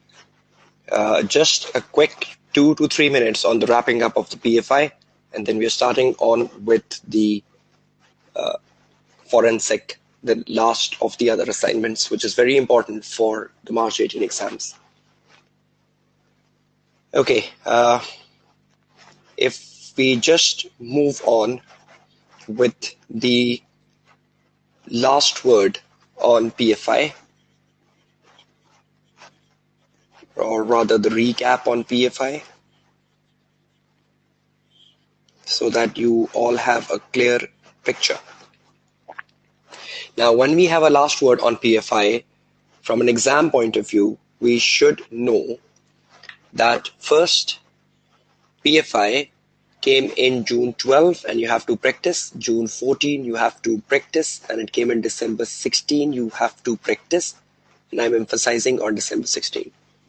Second, you should know what is the question on PFI. The question on PFI focus on many aspects.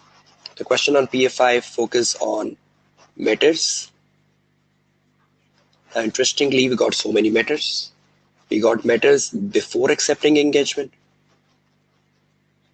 and I have given you the list. Matters for agreeing the terms of engagement, and I've given you a list of that. And the third matters we came across was the matters on loan, and the matters on loan was the exercise we did on the day 3 yesterday. That was MTR. Now then also you should know that a question on PFI also focuses on procedures, which is the key part of it. Procedures is the key of PFI. And then you should know that the procedures are either journal or they are specific, and the specific one are restricted to AP and inquiry. Then you should also know that apart from the procedures, journal, specific, AP and inquiry, another requirement of this question is to have evaluate the appropriateness, which we just did prior to break.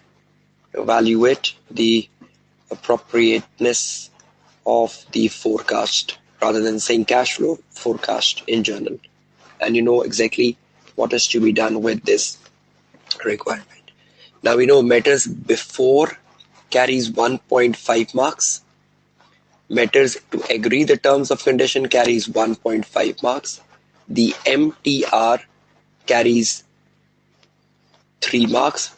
I hope you remember the breakdown of MTR yesterday. M1, T1, R1, right?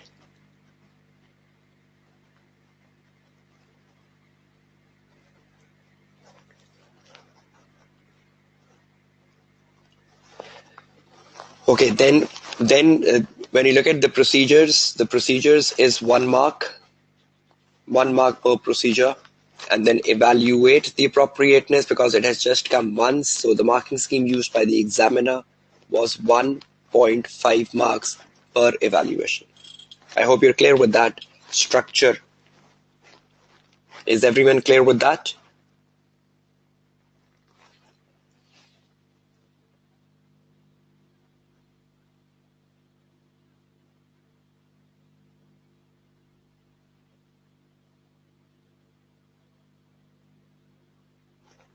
Is everyone clear? Is everyone clear with that? What does evaluation means? I just made clear, Waqar Ali, prior to namaz break, evaluation of the appropriateness. Evaluate the appropriateness of the cash flow statement, the question we just did. Muhammad Amir, I've taken your request into consideration, but that's not possible. This 3-hour webinar includes the time for break. Obviously, 3 hours cannot be uninterrupted. You need to take namaz break in between. So within a 3-hour session, 20 minutes is like something acceptable to go down with. The session starts on time, ends on time, but obviously this 20-minute breaks is something very essential considering the diversity of the audience and the attendees on this webinar. Okay, apart from that, is everyone clear? Last word on PFI, is everyone clear with that? How has been the session so far on PFI? How many of you had clear minds on PFI now? And how many of you think you have confidence now on PFI, and you will practice obviously to make it better? So how many of you have got your minds clear on PFI, and how many of you think that the PFI discussion in the last 1.5 hours has made your mindset very clear on the topic, and you have a very clear focus now? So is everyone becoming clear on PFI? And obviously needs the practice, right? Everyone needs the practice, so you need to practice to refine it. But I hope this final flow chart or final mind map in front of you would help you a long way in your exams. I hope you got the better understanding of PFI now, right? Okay, thank you so much for that. Let's start with forensic. I'll take a final feedback at the end in the last 5 minutes. Okay, now finally starting on with forensic. Forensic is another assignment, part of P7, which is very important for March 18 exams, and that is the reason it has been discussed in the webinar, right? Now let's first understand some basic things about there are only 3 questions, so obviously you have to practice 3 questions. Muhammad Tahir Ansari repeatedly telling you there is June 12, there is June 14, there is December 16. There is not a 4th question on forecast. There's not a 4th question on PFI. Okay, forensic. Forensic literally means investigation. So forensic literal meaning, the dictionary meaning means to investigate a fraudulent activity in P7, right? Investigate a fraudulent activity is the context of the P7 paper. Now, when forensic is an investigation and an investigation of a fraud act and a fraud act activity that would be given in the case in P7, forensic being an investigation has no assurance, because obviously when you do forensic investigation, you're not giving any assurance. You are doing an investigation. Investigation does not have an assurance, right? Investigation means what? Investigation means fact finding. When you're conducting an investigation, you are doing a fact finding. And when you're conducting a fact finding, so fact finding has no assurance. What are we finding? We are doing an investigation on a fraud. And what is the fact finding? 3. How it happened, who did it, and the amount of loss. Now, what is the focus of a fact finding? The focus of the fact finding is to interrogate. The focus of the fact finding is to identify how it happened, who did it, amount of loss. So that's all part of fact finding. So when you do fact finding, there is no assurance. So forensic has no assurance, right? And what's the scope of assurance? What's the scope of forensic? How it happened, who did it, amount of loss. So forensic is an agreed upon procedure. ISRS 4400. If anyone wants to remember the references, obviously, because a lot of students are obsessed with references. So if you just want to go with references, ISRS 4400 deals with forensic agreed upon procedure. One of the key features of forensic auditing is that the auditor can be asked to appear as an expert witness in the court to explain the evidence gathered. I think one of the distinct features of forensic is that the management can take the culprit who has done the fraud, or the management can take the criminal who has done the fraud to court. And if the management takes the criminal to the court, then the management can call you to the court as an auditor, because you are an expert witness, right? So when you are an expert witness and you have gathered evidence, you should give that evidence to the court. So the only additional step the auditor has to do when he's conducting a forensic investigation is to appear in a court only if the management takes the case to the court. So these are key facts of forensic. Forensic is no assurance. Forensic is a fact finding, and forensic means how it happened, who did it, amount of loss. Now, what is the focal point? What comes in exam paper? In terms of exam paper, see the 4 steps process of forensic investigation. Yes, advocacy is permissible in forensic, Farwa Batul. I'll clarify that.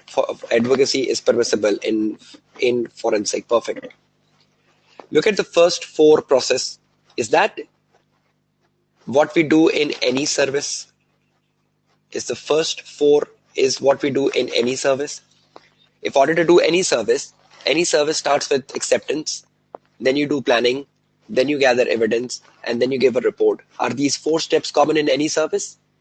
Everyone agrees with that? Are the four steps common in every service? The attendees, your enthusiasm, your yes and no answers, is these first four process part of every assignment? Yes, and that's part of forensic even. What's different? Court proceeding. So I just mentioned court proceeding is something exceptional and is the more important part of forensic investigation. So the auditor can go to the court if so requested by the management. Now, out of the process, obviously reporting has never been part of P7. Reporting comes on audit report, right? Reporting comes on the audit side. Acceptance has been examinable, planning has been examinable, evidence has been examinable. In terms of forensic, I'm talking about, right?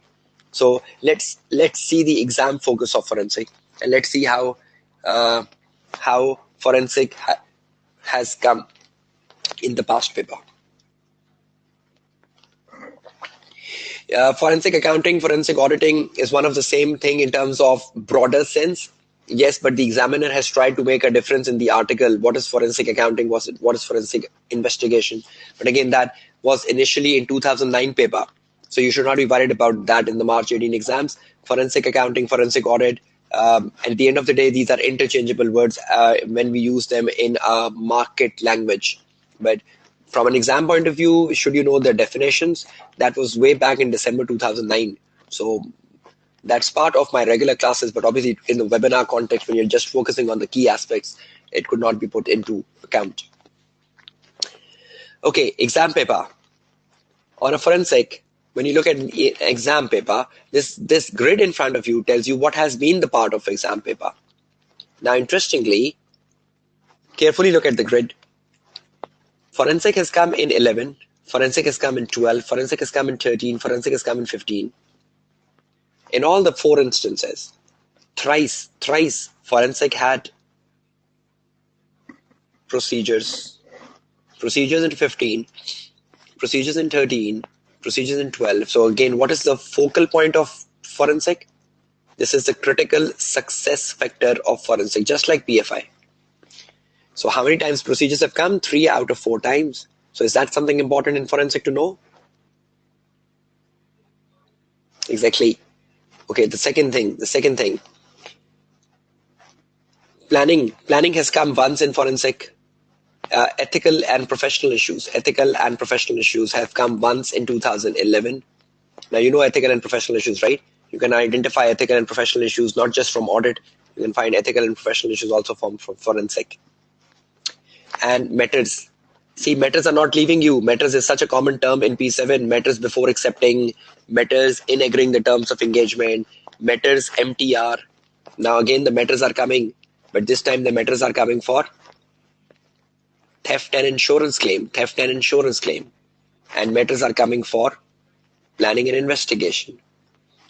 These grids are for you. These grids are to be used by you so that you know in which exam sitting this question has come in, and you should exactly know that what was the nature of the question which has come on forensic. Yes, in a forensic question, procedure is the most important thing and matter is the most important thing. Apart from that, whatever the examiner can give depends upon attempt to attempt, but something which is very static is procedures and matters. Okay, let's do an exercise. Let's go to the case. Forensic.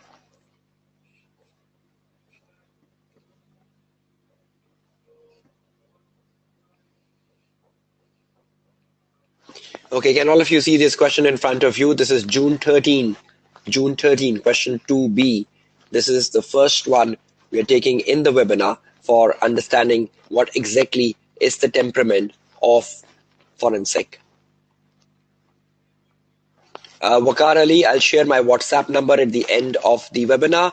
because this has been a repeated request. It's been day 4 and still students are asking my WhatsApp number, though it has been shared on a daily basis. Again, I'll share that. Okay, now just focus on the question, right? Again, will we do the planning of 12 marks? There are 12 marks which has been allocated by the examiner. There are 12 marks which has been allocated by the examiner on forensic. Right? Now we should do the planning of the 12 marks. So let's see how much we have to do. 12 marks. Examiner says the total marks will be split between each requirement. So examiner saying the total marks will be split equally between each requirement. So 6 marks for 1 and 6 marks for 2. Now 6 for 1, 6 for 2. Now let's see the same thing we did just prior to the break. Can you see this word "and" here? Right? So the "and" means these 6 marks will be divided between something before and something after "and." Let's see what is the examiner asking. It says, in respect of the theft and insurance claim, in respect of the theft and in respect of the insurance claim, identify and explain the matters to be considered. So how many marks should I allocate to the matters? Out of the 6, 3. Matters, on what should I be writing the matter? This is June 13, question 2B. Should I be writing matters for theft and insurance claims?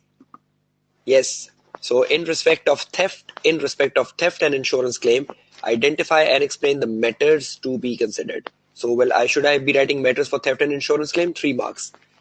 And the steps to be taken in planning. So how many marks should I write for steps to be taken in planning?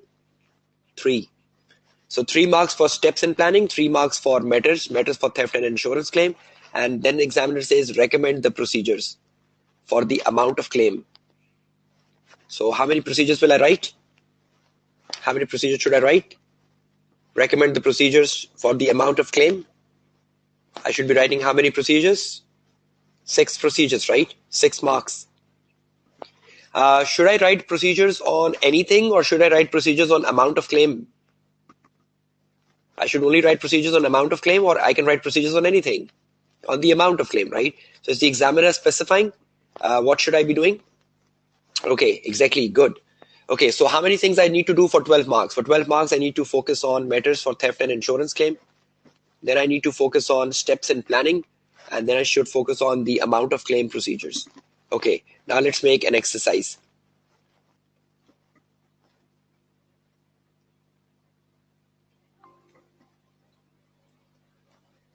Okay, let's make an exercise.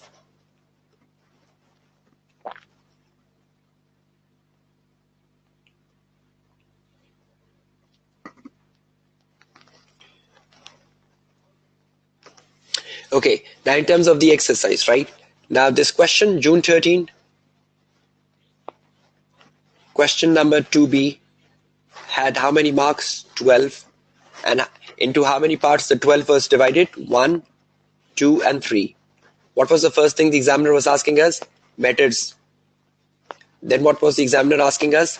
Steps. Steps in planning. And then what was the examiner asking us? Procedures. Now, how many marks I have for matters? 3. Planning 3. Procedures 6. Now, matters is MTR here. Matters is MTR here. Matters is MTR here. No, the matter is for theft. The matter is for insurance. The matter is for insurance claim. We are not writing matters, right? We're not writing matters for MTR. We're writing matters for theft and insurance claim because that was so clearly given in the question, right? Steps in planning. Anyone knows what are steps in planning? Because planning is something you do in F8 paper. What are steps in planning? How many steps are there in planning?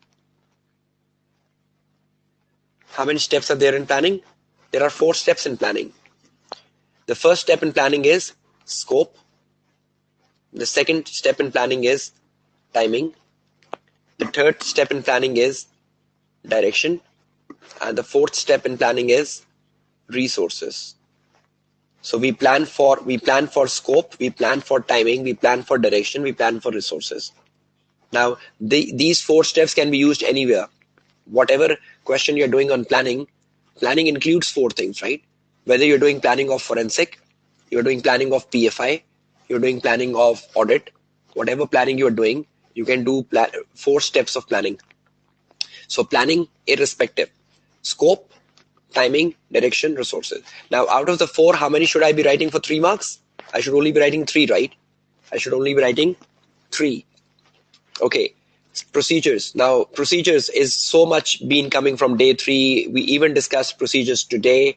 You know, procedure means 6 marks is equal to 6 procedures, but the procedures have to be written on amount of claim. So again, see the planning. The planning will make things so clear. You should know what is to be done. We have to write matters. I have seen so many students, they see the word matter and they start writing MTR. No, MTR cannot be fit every time. Over here, the matters are for theft and insurance claims, right? Over here, the matters are for theft and insurance claims. So cannot write MTR. MTR only comes in evidence. MTRs only comes in accounting issues, just like a loan we did in December 16 today. Okay. So is everyone clear with the 3 columns now? So steps in planning, scope, timing, direction, resources, irrespective of the subject matter. And procedure means 6. Okay, let's go back, start with the exercise. What are steps in planning? Sorry, what are steps in, what are theft? What are matters for theft?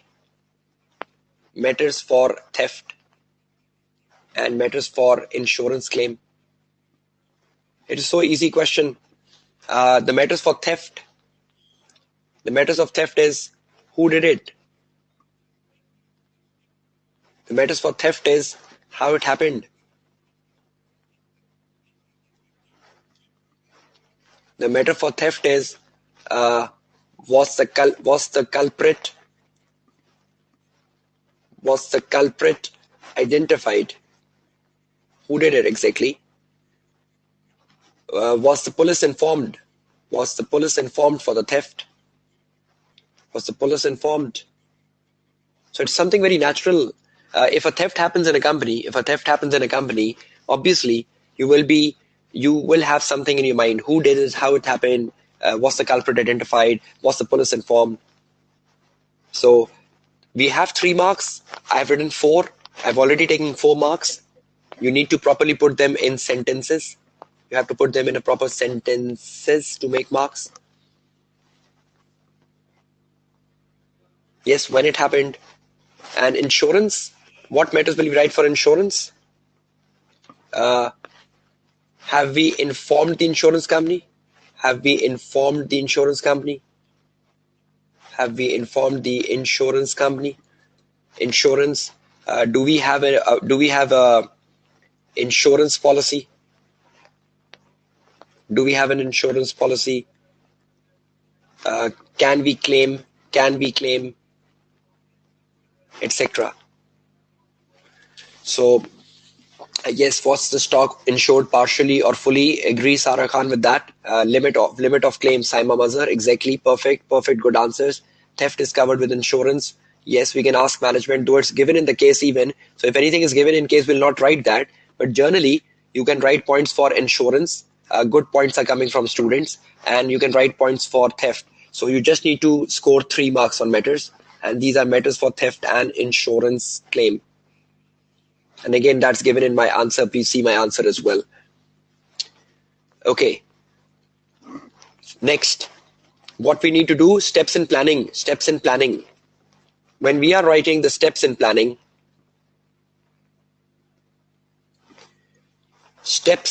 please see the question at the end of the webinar. But when you are writing steps in planning, naturally, the steps in planning are 4: scope, timing,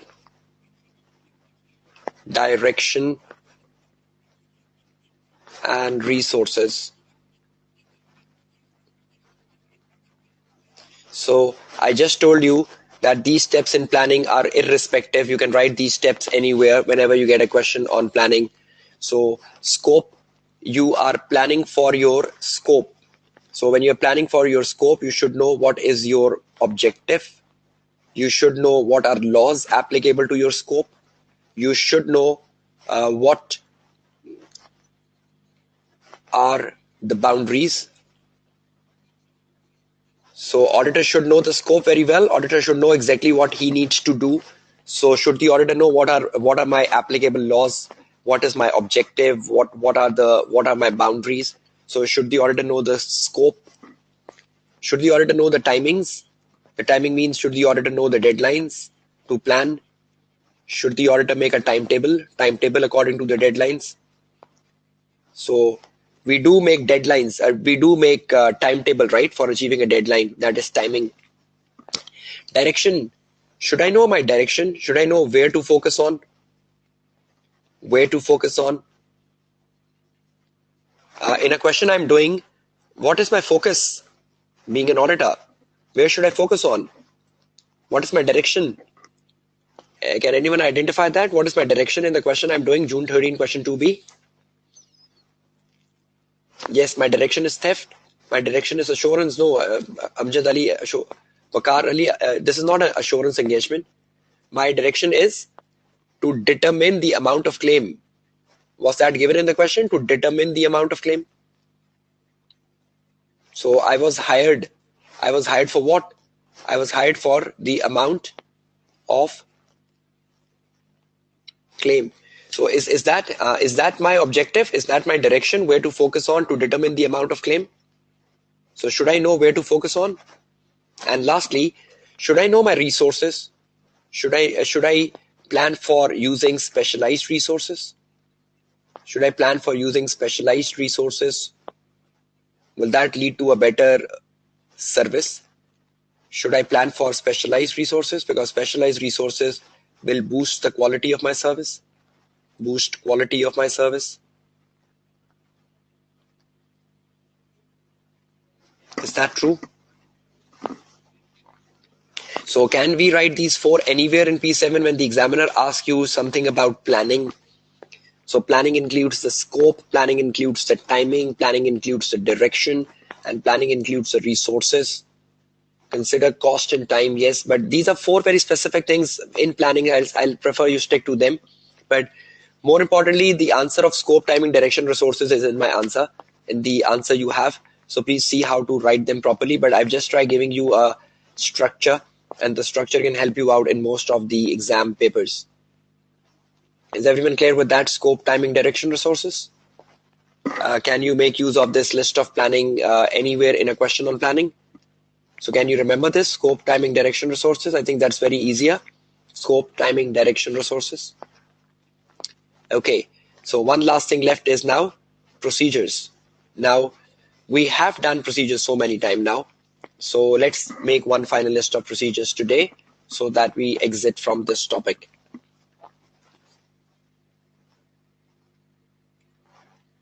Okay, let's take one more thing.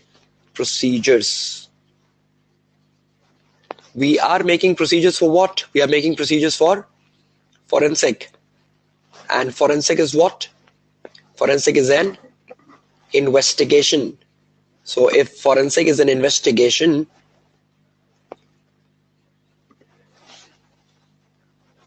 see, I just told you that PFI is a moderate assurance, right? So when we are conducting a PFI, we have to stick to AP and inquiry. But when I'm conducting an investigation, should I have some boundaries, or in investigation I can do anything? In investigation, can I do anything? Does investigation has a boundary? No, investigation is something which has no boundaries, because when you're conducting an investigation, you have no boundaries of investigations. Yes, so in an investigation, can I do all my procedures? I can review something in investigation. I can recalculate something in investigation. I can I can discuss something in investigation. I can do analytical procedures in investigations. Yes, even the CCTV camera, right? I can watch the footage of the CCTV which is in the case study. So I can even watch, because in investigation you are open to do anything, right? In investigation you are open to do anything in the exam paper. A lot of students was asking me observation re-performance throughout the session. Yes, this is a topic where you can do observation and re-performance, because this is for investigation. All audit procedures, right? All audit procedures. ACCA, Zahid, perfect. All audit procedures. So investigation, you can do anything. You can do review, recalculation, discuss AP. You can do observations, you can do re-performances, whether you can do anything. So is everyone clear with that? So investigation has any boundaries of checking? 100% checking, exactly. So does it has any boundaries? Can we do anything writing procedures in forensic? So in forensic, can we write any procedure? Do we have any boundaries? Do we have any boundaries? No, we don't have any boundaries, right? We can do any procedures. Okay, good. Okay, we're just coming to the last few minutes of the webinar. I'll just again in the day 5 tomorrow, which is a very important day for reporting, and reporting is such an important area in P7, and I hope a lot of you have a lot of queries on reporting, considering the new format of the report, and a lot of students are very blur on reporting. So reporting will be a very important agenda coming on day 5 tomorrow, but I will be taking the first 15-20 minutes. I'll be taking the first 15 minutes of the day tomorrow to emphasize on forensic again. Let's make one thing very clear for day 5 tomorrow. Day 5, I'll be back on forensic, but I'll be back on forensic from the 6 to 6:30. Then I'll be starting with reporting tomorrow, which will be from 6:40 to the end of the session, which is 9. I'll be doing reporting, right? And the session timings is the same tomorrow. I'll see I can reduce some of the time on forensic.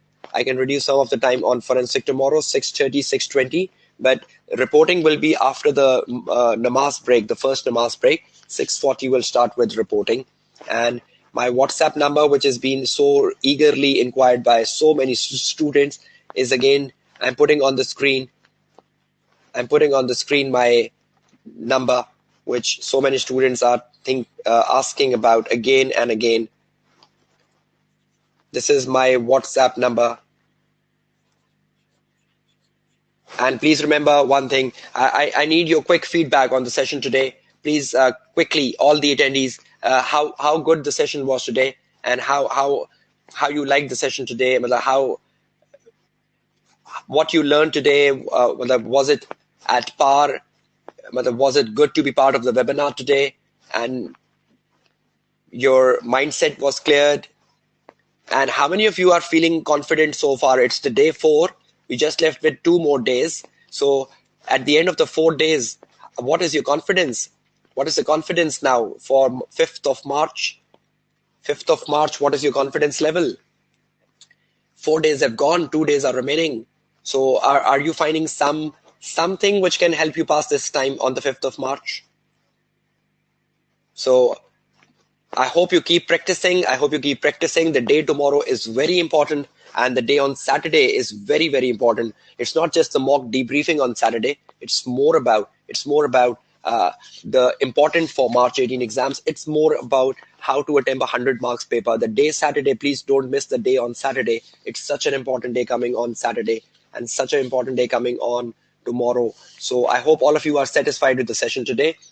Revise what has been done today, and it was good to see you as enthusiastic as you has been on all the 3 days. I hope these sessions being organized by ACCA Pakistan is helping you a lot, and it is so very good interacting with so diversified audience across these 4 days so far. So, and I wish again every day, I keep wishing you best of luck for your exams. I hope that all of you get through the P7 paper this time. Okay, that is it. We'll meet tomorrow, same time, 6 to 9 p.m.